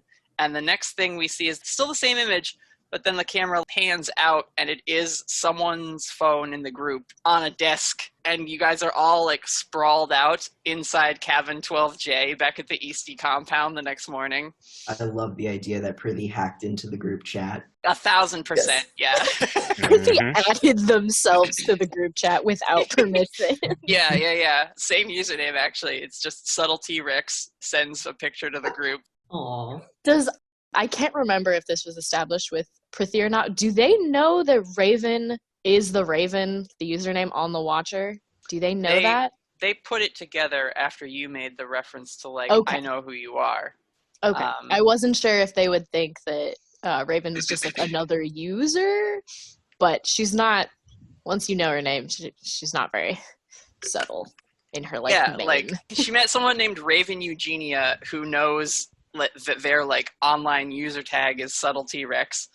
So they put it together pretty quickly. Okay. Plus, good. like, they can just hack your records.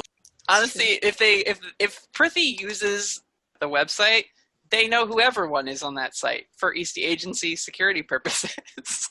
It is the next morning. You guys are in various states of hungover or not. Damien's cooking breakfast in an apron. Just an apron? Yes. The rest is just goo, so you don't see anything.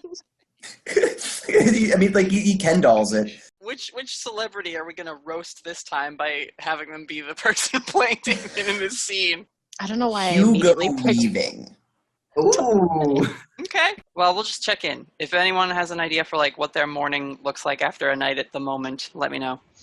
And we'll check in one by one. Felicity sleeps in for the first time ever. She's very much a morning. She's an all-day person, but she sleeps as late as she can. Mm-hmm. She's not used to this. Until someone wakes her up, she's asleep. I think she's, like, half awake at, like, 8 o'clock and half awake in bed for, like, a couple she's laying hours. down and like on her phone. She doesn't feel she's great. Not getting up at all. Raven makes her drink a whole glass of water and take some Advil. Just, like, hands it to her without saying anything, gives her a little pat on the head, be like, you'll feel better soon, it's okay. I feel like crap, Raven. It happens, it's okay. Damien's making breakfast, you'll eat soon. What's he making? I don't know, I'm gonna go check. Can you maybe bring it to me? Yeah, I can do that. Thank you. Raven goes and quickly checks on Damien. Because Damien doesn't need to eat, and she's concerned about his cooking skill. What breakfast are you making, Damien? Just bacon and eggs. I feel like that's probably what the cabin would have had, and that's nice, simple, breakfasty food for everyone. Aidan is sitting out on the little half deck that this cabin has. She has, like, a thick cardigan on, and then just, like, pajamas. She changed into those once you guys got back from the club, and she's just, like, out there listening to some music on her little iPod. Whittaker is a trained and disciplined agent of the Eastie Agency. He gets up at 6:30 regardless of the circumstances and goes for a run. So you're running back to the cabin at this point after, like, how many miles? Like 5? A good 5. A solid 5. Nice. He doesn't look, like, refreshed by He's doing it, but he won't give it up. Of the thing, you know, you gotta keep it up or else you'll lose it, you know? I love that. This English ass don't quit. Yeah, I think Aidan does have a glass of orange juice and some water, like, ready for you. She kind of just hands that off at you because she didn't go to bed. She saw you leave for the run and was like, do you need anything when you get back? Oh, thanks, Aidan. Appreciate that. Yeah. How was your night? Quiet, for the most part. Damien kept dancing for like 3 hours, but... Oh, it was so much fun. I'm so glad you guys came out. Bacon, eggs. Everybody stop talking so loud. Hugo is actually sitting in the living room with the, I'm going to assume, smart TV, using the web browser on it, trying to figure out what has been going on in the past time that he's been away. Excellent. In the last day or so, you are flipping through, and, like, anytime the weather comes on, they're talking about this growing storm in the northwest, how lightning strikes have been taking out power in different, like, counties and towns, and they are chalking it up to, like, freak accidents, but the lightning is hitting transformers all over the place. And the rain coming with this storm is intense. There's very high winds. There's been a lot of like tree fall damage and a few telephone poles that have been blown down. And it just seems to be slowly meandering in a strange way that doesn't correlate to the pressure and like the currents of winds and normal storm patterns and everything. And so it seems to be headed south. You hear there's like a brief mention of a lot of storm damage in Washington State and a few of the small towns in that area. It says, Seattle bracing for freak storm. Portland next. This is fine. I'm sure this is fine. What could go wrong? It's fine. You're just muttering that as you browse the web. Yep. Question. How did Prithee fare last night? Did they get wasted or what how did they turn did they come? They were talking with DJ Chimera. Getting high off their ass on the triple rig. You saw Prithee cool as a cucumber, fitting right in, having a good time. You saw them have like 6 drinks, but at no point did they seem to be like not able to handle it. Prithee knows how to hang. So fucking cool, I despise them.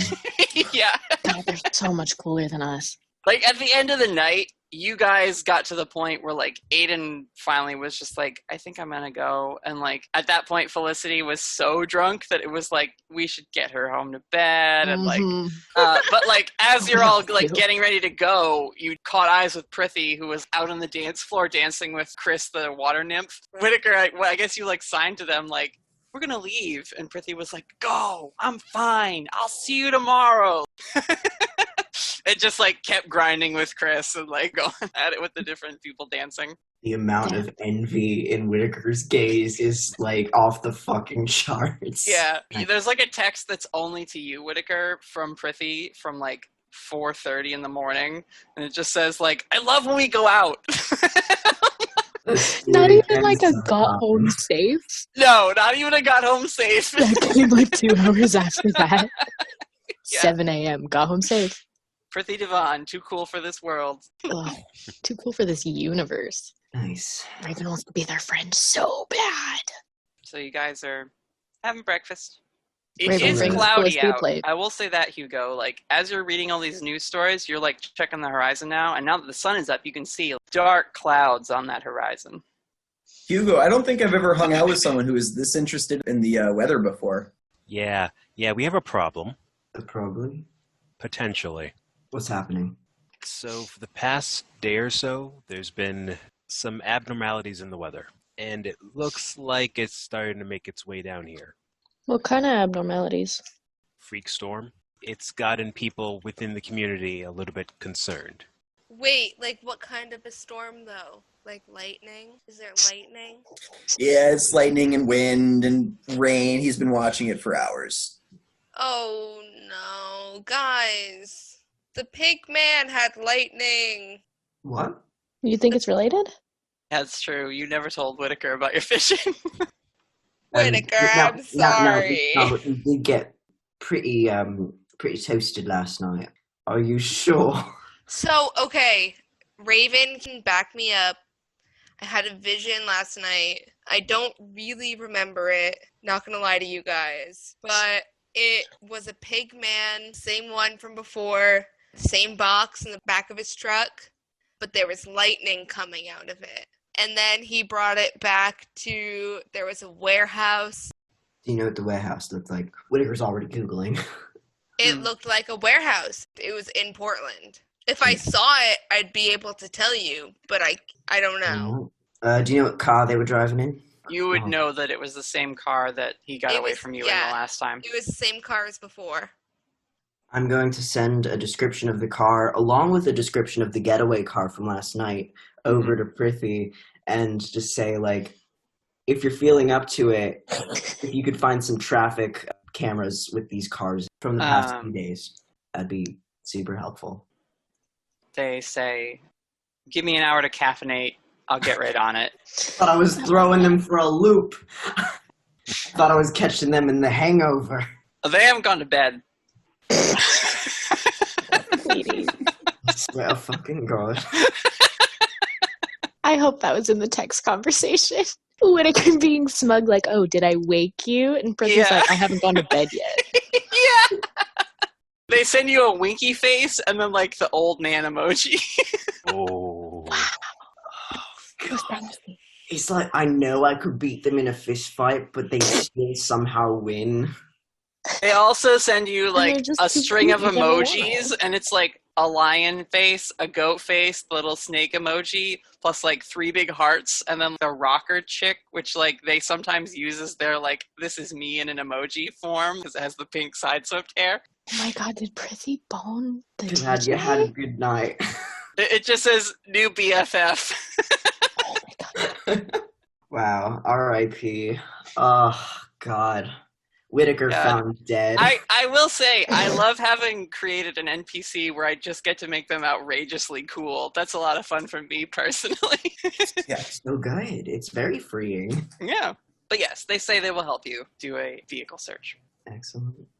As you're like doing your morning emails and whatever, Whittaker, you also get a reply from Lizzie Vines to the thread of emails that you had sent when you submitted the blue, what do we call it, a gemstone type material or like a crystal? Yeah, it was that. I thought it was more of a dust, but it might be actually like that blue shattered, very fragile, brittle material that you sent to the labs to be analyzed.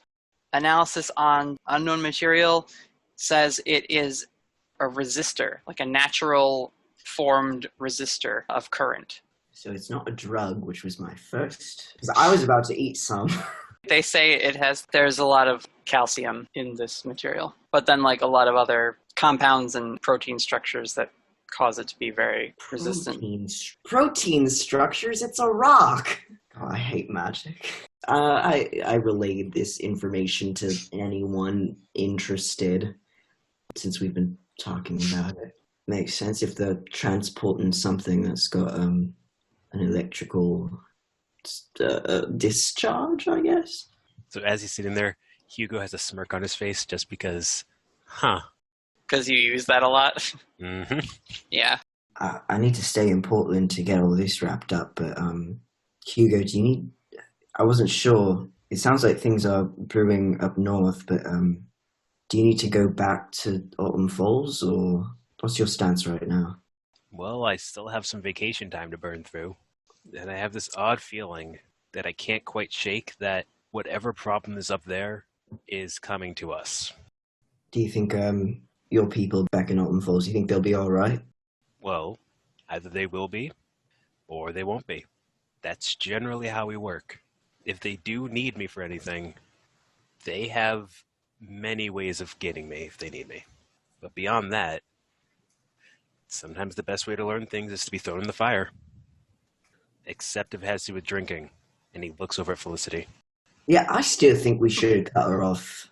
This feels cruel. This feels honestly a little bit mean. I had fun.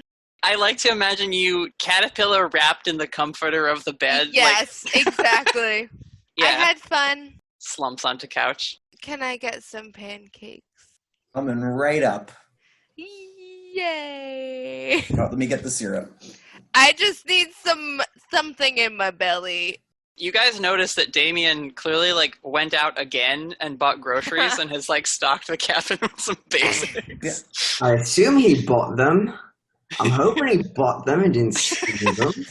Damien, yeah. Damien, I went the receipts. Show me the receipts. And he starts patting himself. Man, I can't find them. They're in the pocket dimension somewhere, and sometimes stuff gets lost. But I went to that grocery store that's open 24/7? Yeah, another one. Yeah, because there's a lot of them. So it was super easy for me to go to an open store and go in there and pay for things. All right. I'm getting groceries next time. I don't trust you.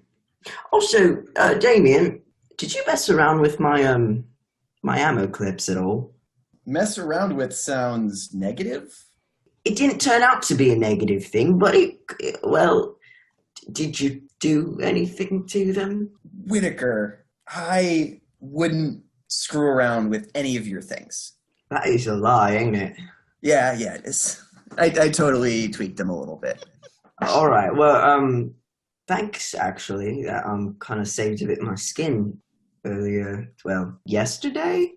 Yesterday, it saved my skin. Appreciate that, actually. Yeah, no problem. Just trying to help. Try to be a good agent, and that seems like having better equipment was a thing that an agent would do. You're doing a bang-up job. Well, yeah. I had to do it secretly and not tell you because, I'm a little... Yeah, I probably actually would have gotten pretty angry now that you mention it. Yeah. Well, just ask first next time. I won't. Things are things, and you can't guard them all the time. There's just a lot of things to distract me, so you don't have to worry about me being too invasive. Please don't go through my fucking stuff. I think I've still got, residual you in my clothes from last night. I go through the things that I see you go through. To ease everyone's mind, Damien is goop, but he behaves simultaneously like sticky slime, but then also like mercury, where he always eventually recollects to himself. He doesn't leave behind bits of green. But spiritually, I can still kind of Yeah. I still feel him there. You feel it, yeah. It's like after you clean the room and your mom walks in, it's like this room is not clean. It's like that. You can just tell that it's not clean. It's like washing your hands after you stuck it in something nasty. It's technically it's all gone, but you still feel it. You have something to investigate. What do you do to look into this? I guess what direction do you take would be the question to ask. Because, you could look into getting agency help. You could just say, let's hit the streets. Let's go ask around town. You have a lot of pieces. You haven't quite managed to fit any of them together exactly. Yeah, because we do know the name Sledge. You have not a description. Necessarily where to apply that name. And I know, we can see, you can use magic to, scry, but we don't know where we're scrying. We just know it's a warehouse. Yeah, I am purposely trying to get you guys to start thinking like detectives in this puzzle where it's there's a warehouse. You got to try and find it. What do? You're in the city of Portland. I don't want to just hand it to you, I want to, I'm going to Google warehouses in Portland. There you go. There's something. That was going to be my first step, too. And try to find the one that I saw. That street view. Raven's going to help. Well, one of you should investigate a mystery, and the other can roll to help out if you want to. Let me see what my score is. It's a +1. What do you have? +3. Oh, yeah, you investigate that mystery. Kind of makes more sense if Raven is investigating I'll help rather out. than hungover Felicity. I'll help out. Yeah, Raven's the one pulling them up on her phone, and then she just shows it to Oh us my and, god, I did so good in help out. Okay. I got a 10. I got an 11. They're both a full success, Yeah. so you are helpful, Felicity. You find out that there are multiple industrial districts around the city of Portland. There's Northwest Industrial. There is the St. John's neighborhood, which sort of forms the peninsula that the two rivers sort of split around and divide the city up a little bit. And there's also an area to the south. There's a lot of medical research facilities down there. They sometimes call it Pill Hill because of the college and the other lab that is there. So there's 3 areas of Portland that are fairly industrially coded and might have a warehouse of the sort Felicity's describing. But I guess you have 2 other questions to ask? So I guess that's kind of where did it go?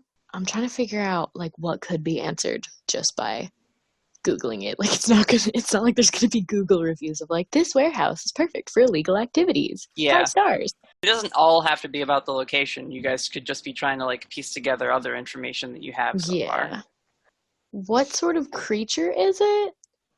Once we've kind of established the general area, I think Raven's gonna do some diving on the Watcher and see if she can find anything about boar people.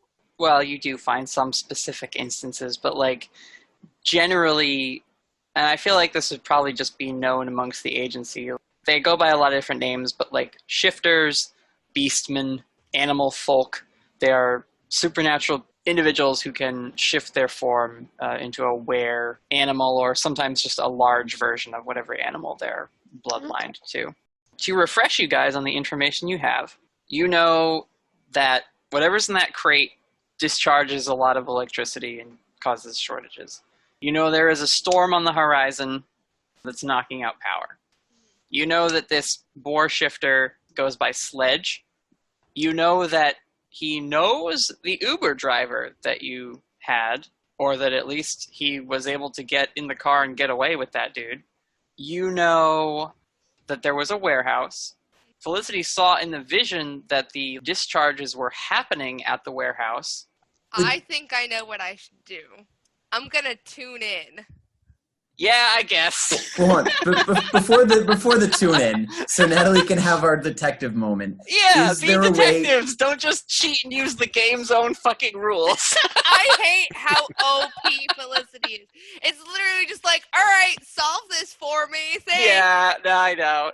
Go ahead, David. So we have some sort of vague warehouse areas we can check. Is there a way to triangulate those with spots where there was electrical problems? Like, Google isn't like super big on being like, well, there was a whole bunch of electrical problems here and here and here and here, but I feel like there's some sort of clue about electricity and warehouse combining somewhere.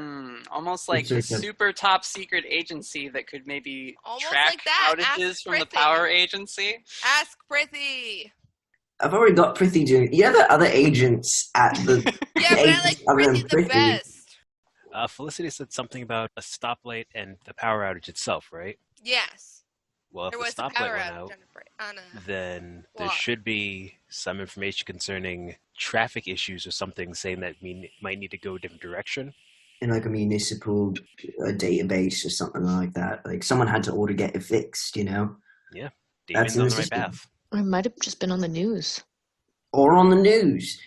Raven, you check the news. I'll phone Furiously someone at Googling. the agency to check the records. Felicity, you open your third eye or whatever. Okay, I I'll got do that. dishes. Damien, you do dishes. Hugo, Has done enough. Hugo's done enough. That's Hugo a can take lot, a- Hugo. You keep doing whatever the hell you want. Aidan, emotional support. Thanks, I'm feeling better now. Does that mean I'm tuning in, Whittaker? If you want. I do would, whatever you I want. would like to. Go As ahead and long as tune it in. doesn't damage property. 13. What does it get? It lets you see a monster? It's a hold 3. So where is the creature right now? Give me the 3 questions all at once. What is it planning to do next? And who is it going to attack next? Yeah, they're pretty fucking OP. It's pretty OP. But, you know, I would not be a good keeper if I couldn't roll with these sorts of gut-punching player moves. Right? Felicity's very hungover right This now. is Felicity's thing. Felicity's She also can tune in. super hungover. Yeah, so take that into account. So, Felicity, as you're pushing a pancake drenched in syrup around your plate, Ghosty comes and snuggles with you on the couch. You nod off again, still sleepy and tired from being out late and then also drinking out late, whatever. As you nap and sort of drift on the edge of consciousness, you do get this vision.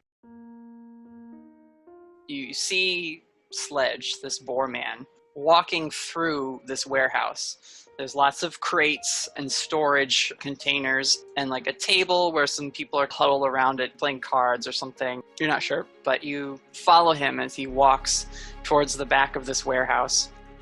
You see that he's approaching it's like what they use when they have the gloves in the glass wall that you slip your hands into to manipulate stuff. It's like one of those. This one, however, on the plexiglass that makes the wall and the ceiling of it, there are arcane glyphs and symbols carved and etched into it. And there's an older looking man. I hadn't realized this until just now, but I have in my mind envisioned him as Frollo from Hunchback of Notre Dame, just without the hat. But like very long pointed features. He has his hands through those rubber glove things on the side of the wall. He is scattering a little bit of, seems like food maybe, or like meal, onto the ground. As Sledge approaches, you now see that there's like wood dust down on the bottom of this container. Thank you, Ade. It's called a glove box, I guess. Only this one is bigger. And as Sledge walks up and just observes, you see these blue and white avian little chicklets that are hopping around on their little legs, and they go over and they peck at the food on the ground, and occasionally they will like ruffle their feathers, which are like their little wings aren't quite filled out yet, but when they do, lightning shoots off more so than you would expect from such a tiny little creature. And by tiny, I mean like about the size of like a not quite full-grown chicken, but they clearly appear like chicks. They are not feathered to that degree. And they've got the like big head, tiny body proportions in terms of like how baby birds are when they're really little. Sledge is, just watching them. You see another figure step up next to the older guy. You can't quite make out what he's saying, but he's talking in like a deep voice. He turns and looks at Sledge. Hook up the machine. See if we can try again. And Sledge like goes over, starts flipping a few switches on what looks like a transformer box that's like hooked up to this prism box. Hits a switch, and you see the chicks all are like drawn over to this blinking red light on the side of their little pen enclosure, and they start peeping at it, and the lightning on them starts and shooting into this receptacle, and Sledge is monitoring the levels on it. Beep, beep, beep, and it's like saying like too much, and you just hear the other guy like shut it down, and that's when you wake up. You like snap up in the sofa. There's chickens! Electric chickens! Oh, I love you, Felicity. No, these were just regular eggs. No! I fell asleep. I had a vision. Ow, my head hurts. Raven most definitely jumped like out of her seat when Felicity yelled. I think Aidan comes in from the porch. She's like, "What about chickens?" I saw Sledge and this old guy who was gross, and they had electric chicks, babies. They were babies. I will say, Felicity, they don't look like chicks. Their beak is much more hooked, and they so did I get the vibe that they were full grown, or are they still babies? No, they are babies, but they don't look like baby chickens that are big. They look like a different kind of baby bird, just the size of like an adult chicken. They look like chicken sized, but chicks, but not chickens. But electric. Is this what Thunderbirds are? We finally got into Thunderbirds. Oh, good lord. I'm gonna start day drinking. I'm not, that was a joke. I'm a responsible agent. I don't want to drink again for another long time. That's good. That's good. You see Aidan definitely makes eye contact with you, Whittaker, and she's like, See? What'd I say? Yeah. Listen, I had my first drinking experience gone wrong when I was 16, and that went very bad. I just didn't want that to happen to Felicity, but Felicity, you didn't even get sick, did you? I didn't throw up. That's fantastic. That is a lesson gone well. I just didn't want her to end up like I did. But yes, anyway, electric bird chicks. They're scary. Pig boar man's got them. What are they doing with them? They have them in like a little testing thing, and they're giving them food, so like they're taking care of them at least. But it seems like they're seeing how electric they are. There was some kind of radar or some kind of sensor that like went off when they went like super electric. There were 3 of them. There was 3 babies. Hugo, that storm that's coming.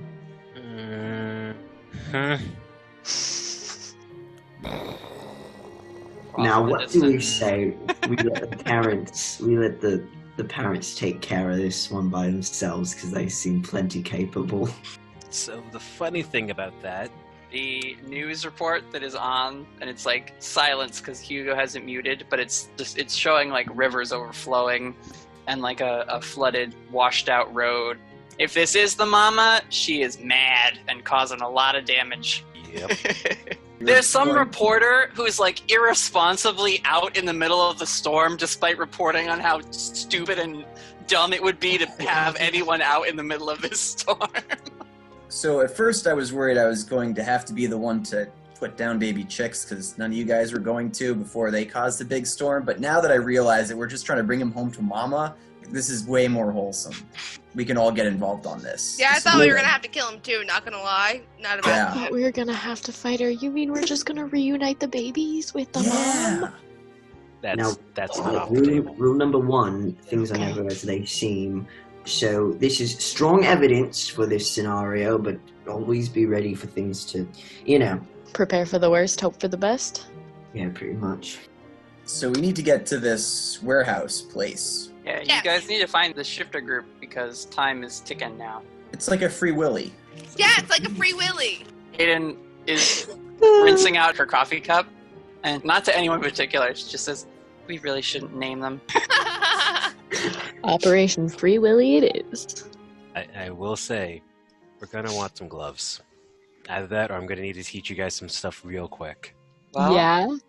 We're here at the Eastie Agency. They were going to give you, or no, let's see, was Aiden there for that? Would she have known about that? About what? When you guys got body armor from Phoebe and Prithee.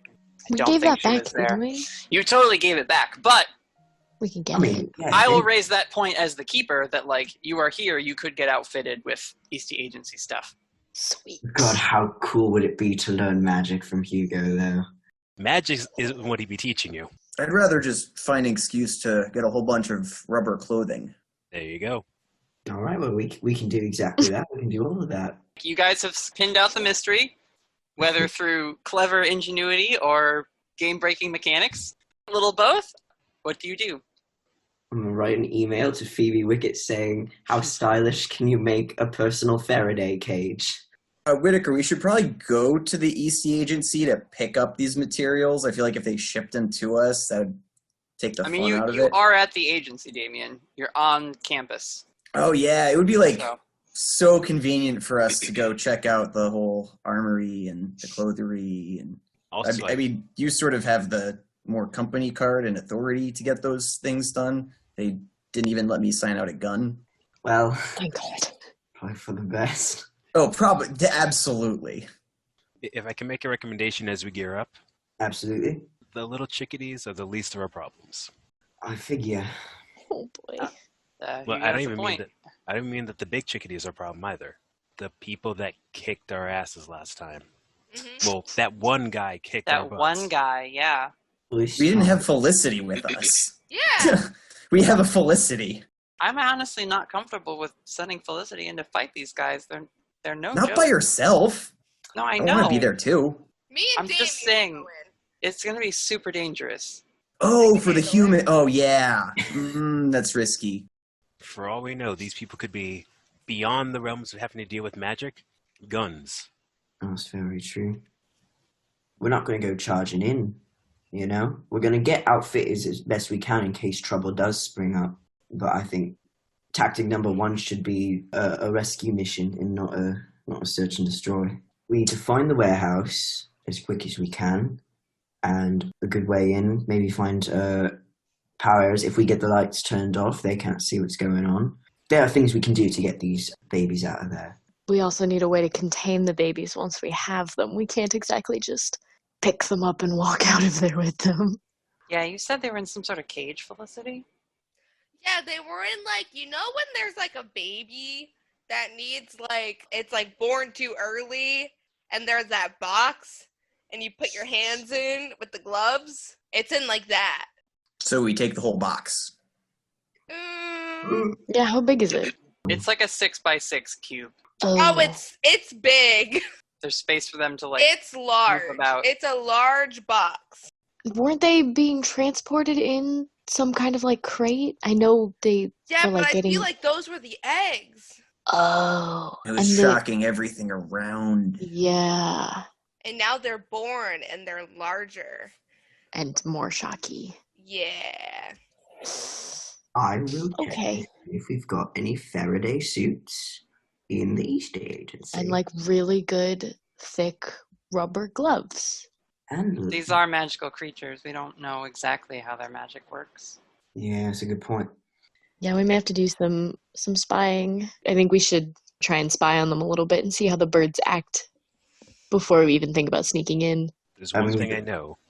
It's as soon as you mix magic into electricity, all bets are off. You would know. You and your cool electricity shields. Great! Love that. Thanks, Hugo, for the inspiration. You're welcome. Actually, Hugo, yeah, we might need you taking point on this one. Yeah, you are the master of electricity. You can Felicity see the does the regret on finger his guns. face. Okay. What do? I need hard decisions. Do you go talk to Phoebe? Do you go question people in Portland? No, we do need to get the records of traffic lights that have been... Yes, let's go to the Eastie Agency. Eastie Agency. Okay. Eastie Agency, then. For Suit Up and for Clue Up. The clues might only get us so far. There are people we can talk to in Portland who might actually know where this guy's going, or if they've seen any like weird happenings coming from certain warehouses. So that is an option, but we should start at the Eastie Agency because it's right here. Yep. I agree. Okay. The Eastie Agency. When you make your way from Cabin 12J to the headquarters building, you see there is a construction crew installing a new door. So there's like detour signs that say like, please use this side entrance over here, and they direct you that way. Susie has a folding table at this point and a laptop. Not quite her full desk setup yet, but better than the cushion she had the other day. I ordered her a computer with a bow on it. You say that, but you don't actually have any money to do that. No, I don't. She acknowledges that you are here. She knows all of you now, so she's not going to hang up on like, oh, what's your clearance? If Whittaker's taking you somewhere, she trusts him to, like, you know. Who do you see first? Oh, Damien wants a Suit Up montage. Are we gonna suit up first and then go talk to people? Yes. I love it. We should probably talk to people first so we know what to suit up in. Yeah. All I know is what Damien's vote is. You all can do what you will with that. All right. The rational thought kicks in, and you guys go, I guess, see Prithee in their office to look in. Or no, were you going to ask Sean? Prithee and Sean. They work on the same floor, of course. Of course, yes. Yeah, information and logistics, which is just sort of one of those cubicle areas on the higher floor levels. Who is Sean going to be? Sean's a femboy. He's real chill about it. He's a fanboy, you said? He's a femboy. Not enough femboy representation. I don't know what that trope is. Is it just like... It's just guys who lean into like femme aesthetic, like. But you like feminine stuff. That's literally all it is. That's fine. All right, yeah. Sean has like a plushie collection. Like, I love it. Perfect. You know, like he's got his nails painted rainbow colors and everything. Like good. Sean is, but he's very helpful. When you ask him for the report on power outages, he can provide you with information on. Oh yeah, there was a light, an intersection where the power went out. That was a couple days ago. That same evening, the National Grid power company for the city was having issues where St. John's Industrial Park was also having power disruptions. A lot of the different like companies that house refrigerated products there or whatever were complaining because they're like, we got to get the power back or these products are going to spoil. You know, the way business people talk. So they at least narrow it down to like, that's the industrial district where this warehouse will be found. You said there was St. John's? St. John's, which all of you should download and save a map of Portland so I can start referencing things on it. I have one that just breaks it down by districts. I'll throw it in lore. So St. John's is the large orange one at the top left corner. And for reference, where is the Eastie Agency? The Eastie Agency is not quite on this map, but you see where Forest Park is? And Northwest Heights. Yes. So the area just to the left of those two neighborhoods is more forest, and the Eastie Agency is like in the woods in that area. Where the words Sullivan's Gulch are. Yeah, it's close enough. But not actual Sullivan's Gulch, just where the words are. So yeah, to get over to St. John's, you're going to have to take one of the many bridges that cross the, I believe it's the Columbia River.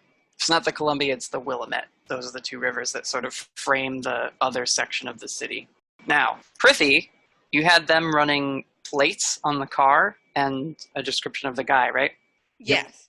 Prithee has information on Sledge. It's not a lot, but Darren McNeil aka Sledge, is a known pusher and driver in Portland.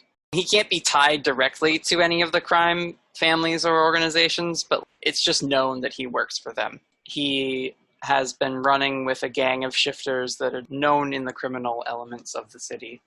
And he's had a couple misdemeanors, but supernatural law enforcement is a little more complicated than just, we put him away for larceny, So the driver that you met last night, who sort of like chatted you up but then provided a getaway car, is brought up under the name Cade Tolvain. Not a lot known about them. A quick Google search shows they are a driver for the rideshare company. Suspected connections, but nothing like solid on them yet.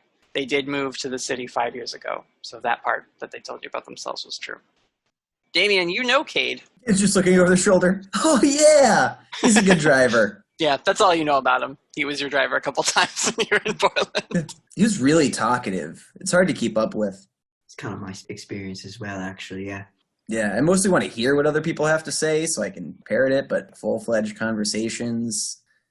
Plus, he's a human, so I can't just be like, oh, yeah, I'm a demon. Let me tell you about all the cool stuff I can do. It's like, yeah. Okay, but he's human, right? Like, that was pretty sure on. Oh, absolutely. I have no idea. I just assume. It's polite. Yeah, there's no information on if he's human or not. Rather, I guess there's no evidence that he's not.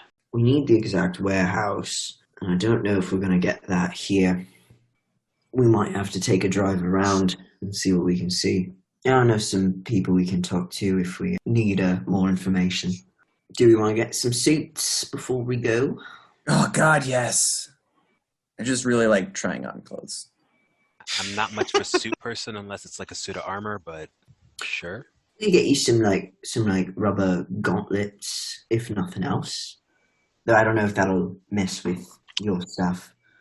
Magic. So, who knows? Well, I'd hope you'd know, actually. Oh, I haven't tested that stuff out. No, not if anyone knows, I'd hope it'd be you. We'll see what we can do. We could probably run things for a quick test in the training room if we want. I'm not sure we got time, but it's an option. Prithee will tell you that because you were talking power outages, they were on the internet and they heard about the storm, and they update you. They say it is going to be getting here this evening if it stays on its current trajectory. It's like 11 at this point in the morning. All right. We'll pick up the pace a bit then. So you then go to outfit yourselves at the requisitions office. Phoebe is there. She's happy to see you, Whittaker. I will raise this point. If you are now in like a non-crisis situation, going to be asking for equipment, she raises the question to you. She says, so are you all agents now? There's sort of forms to fill out and things like that to give out equipment like this. I mean, technically they're not officially. Yes, I'm an agent. Okay. Now, how's this? Damien and I are both agents. We could get enough resistant clothing for just us two. Mm-hmm. I just want to do everything above board because, follow the rules. I'm happy to provide you guys with, suits and equipment. It's for agents. Raven raises her hand. I'm an intern.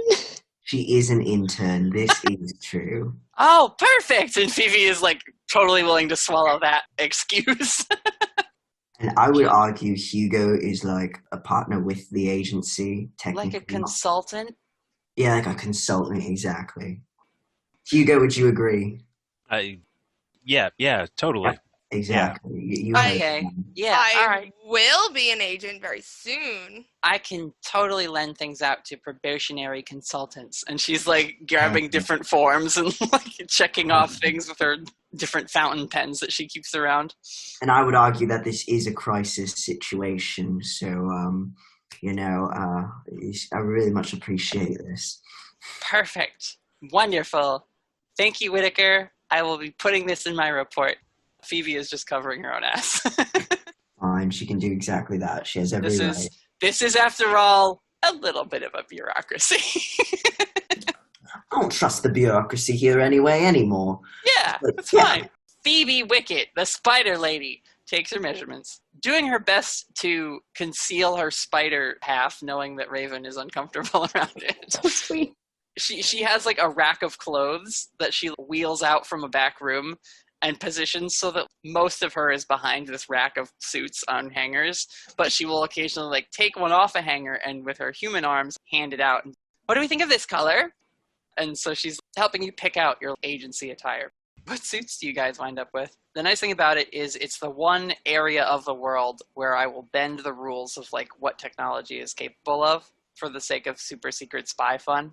In order to get you guys electricity resistant suits, you don't have to wear like a big padded rubber wetsuit essentially. Like she can she can put an insulator in the actual jacket so that it is all a uniform look.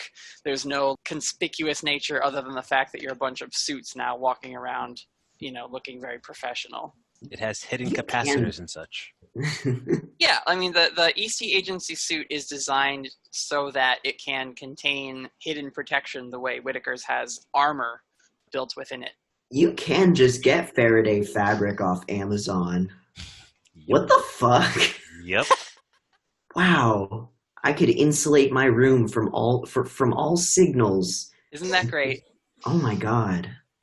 Felicity, you still want the brown grandma's couch suit? Yes, definitely. Okay. She brings you I don't know, like a subtle tweed. Whittaker, I need your help on this because I don't know suits as well as you do. I made a sheet over what suits everyone would wear if they ever went with Whittaker to the fancier to get custom suits, and now I just find it because it's on my so much love. I have opinions about all of you, and they're all written down because my memory is horrible. Felicity was a dark brown. She was going to be a dark brown. It was maybe going to be like a plaid, I think, with some lighter warm elements put in. I did not say what fabric, though, unfortunately.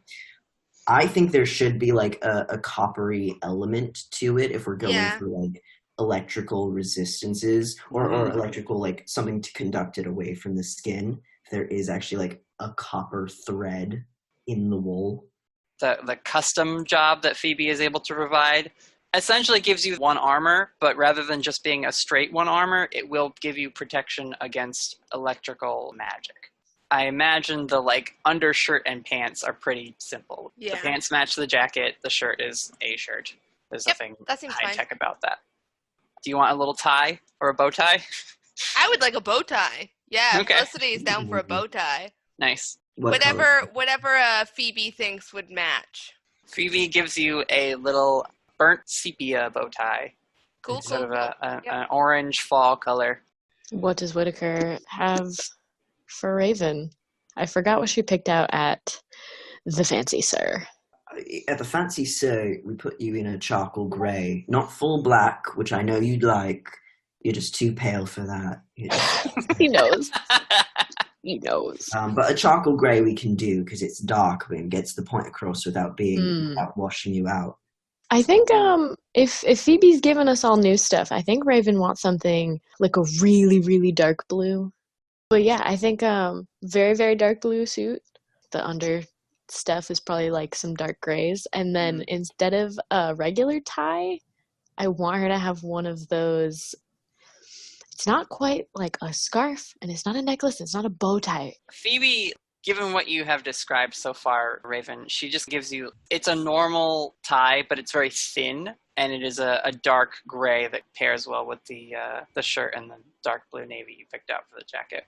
I'm trying to find a picture of what I'm talking about, and I can't, because I can't describe it very well. Are you thinking of an ascot? Not quite an ascot. It's just like, instead of being like a big fluffy thing, it's literally just tied in a bow. Does it have a name, or is it just... Maybe not. I'm discovering that now. I think that's just a bow. That's what she wants, just like a cute little bow. That might just be a different way of tying a tie, honestly. Yeah, you don't use like a men's tie, but it's just, it's tied. I don't know. It's really cute. That's the first thing I thought of. Raven also wants, and she will specify to Phoebe, like non-conductive metal, but she wants a couple little spikes on the shoulders of the jacket, but like what, like biker spikes? Like... Yeah, just some little ones. Just a couple little, just on the shoulders, you know. Okay, all right, yeah. Just little decorative ones. She adds some rivet looks. Yeah. They're not spiky because, like, she says, I know it might look interesting, But if you're climbing something and your arms go above your head, I don't want you to pierce your face with your shoulder spikes. Damn it, Phoebe, you're so smart. Like, I this have is stabbed what myself I'm with good my at. jacket This is my before. thing. And she's like, and like, again, when she's dealing with you, she's like, she is using many of her spider legs to like hold up different swatches and suit options, but she's like also strategically placing them in front of herself so that all it really looks like is that somehow she's holding a lot more things than you normally could. Raven appreciates her so much. She's very accommodating. I love Phoebe so much. Yeah, so you also get a +1 and note special resistance to lightning and magic lightning. Do you want an agent suit, Damien? Damien would like to get some rubber. Official agent suit. Okay.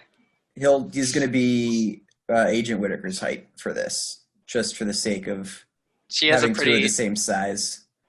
Damien will also request rubber gloves, because you just never know, and also whatever weapon they will allow him to sign out. They give you some gloves that are used in like cold storage, so they're very insulated.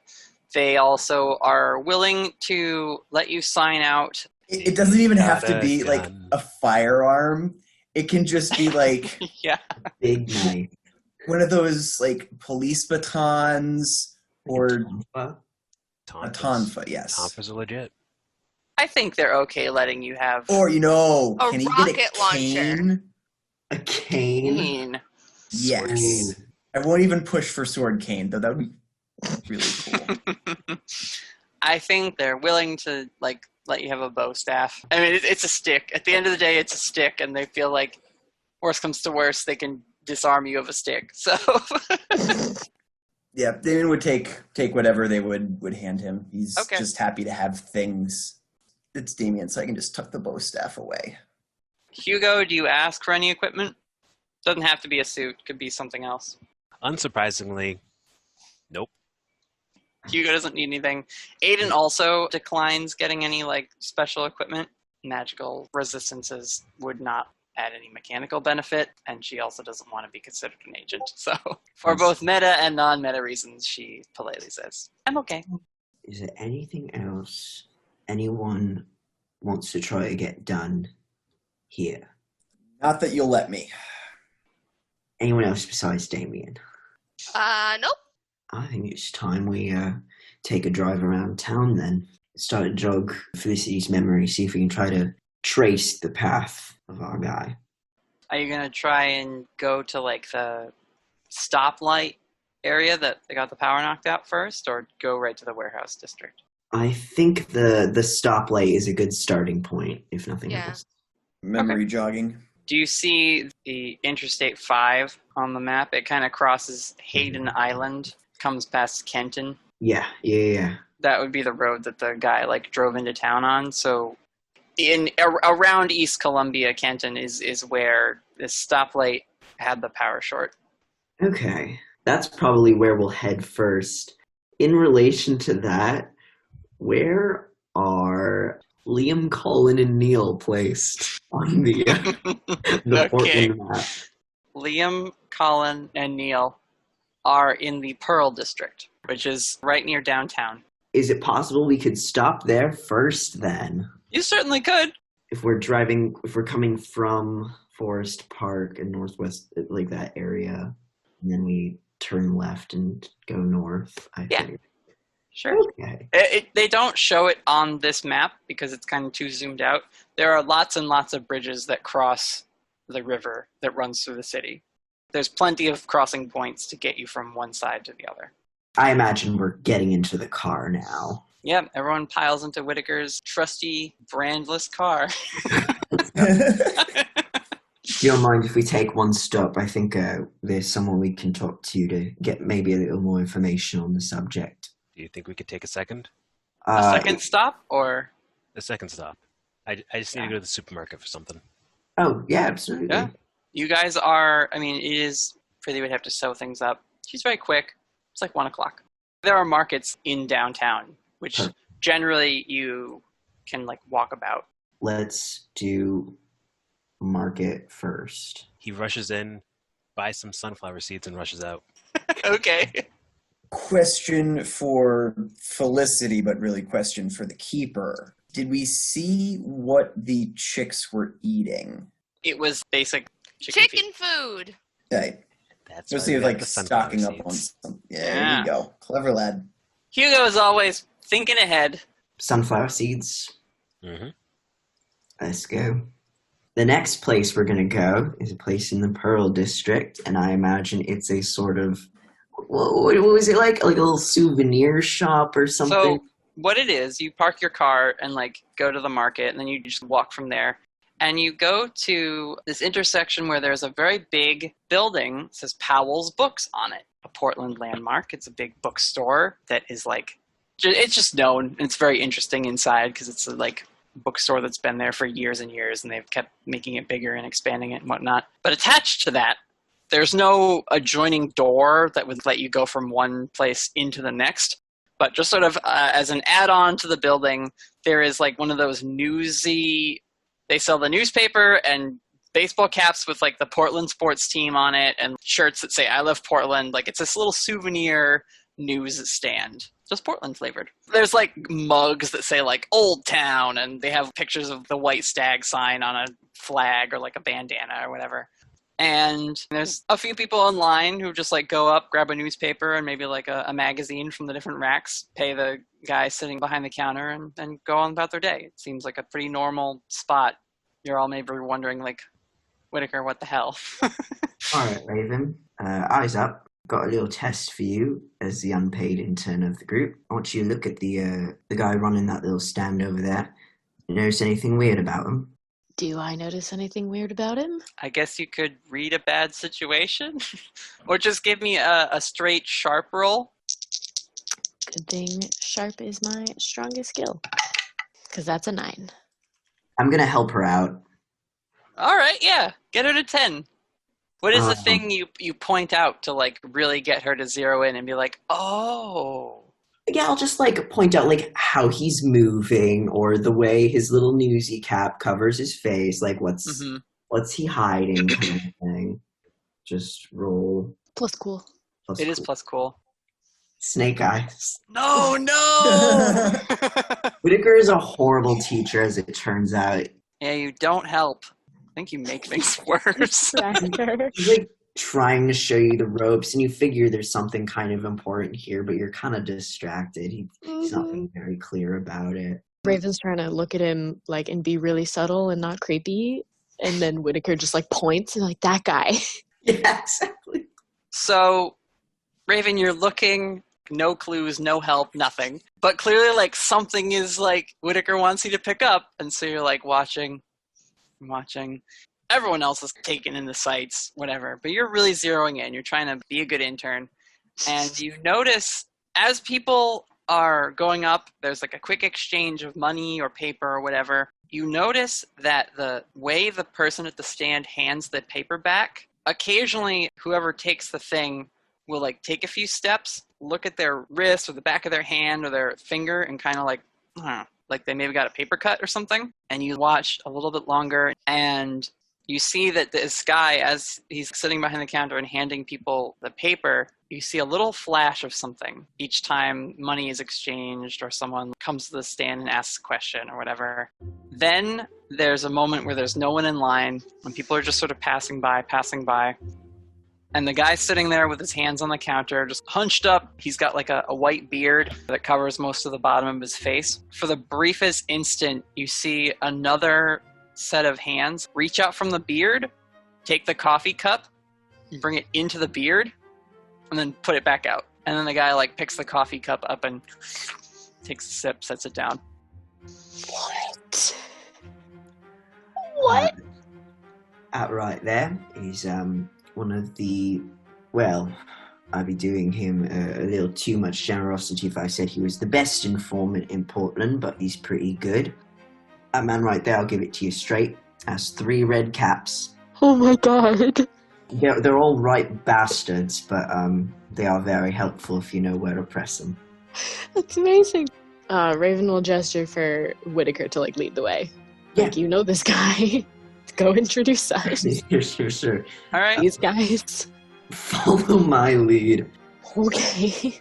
Yeah, Whittaker's gonna walk on up, and he's gonna sort of lean his arm on the table and go, "Alright, listen up, you bastards, we don't got a lot of time."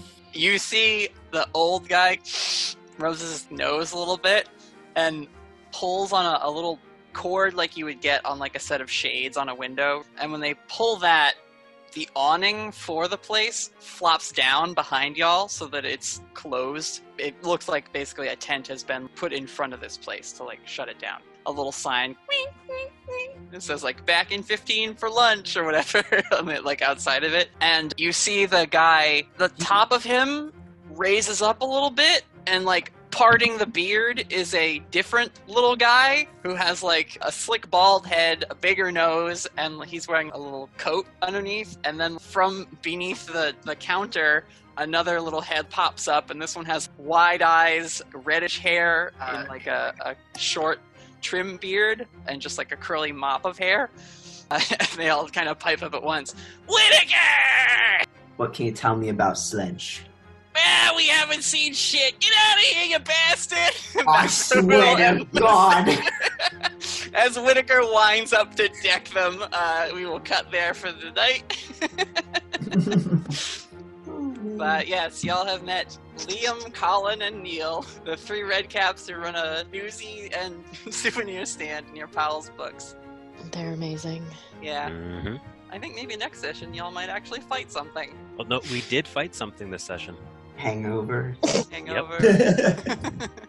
We still need to fight our group mental illness from all this trauma we've been experiencing and are not talking about. Yeah, I thought we'd get a little more, but we just jumped right into more drinks. This opens up opportunities for emotional stuff to happen when it really counts, in the thick of danger. Ooh. So, that's always fun. Yeah, that's fair. That's that. Thanks All for right. coming, everyone. We'll see you next time for another adventure. Yay!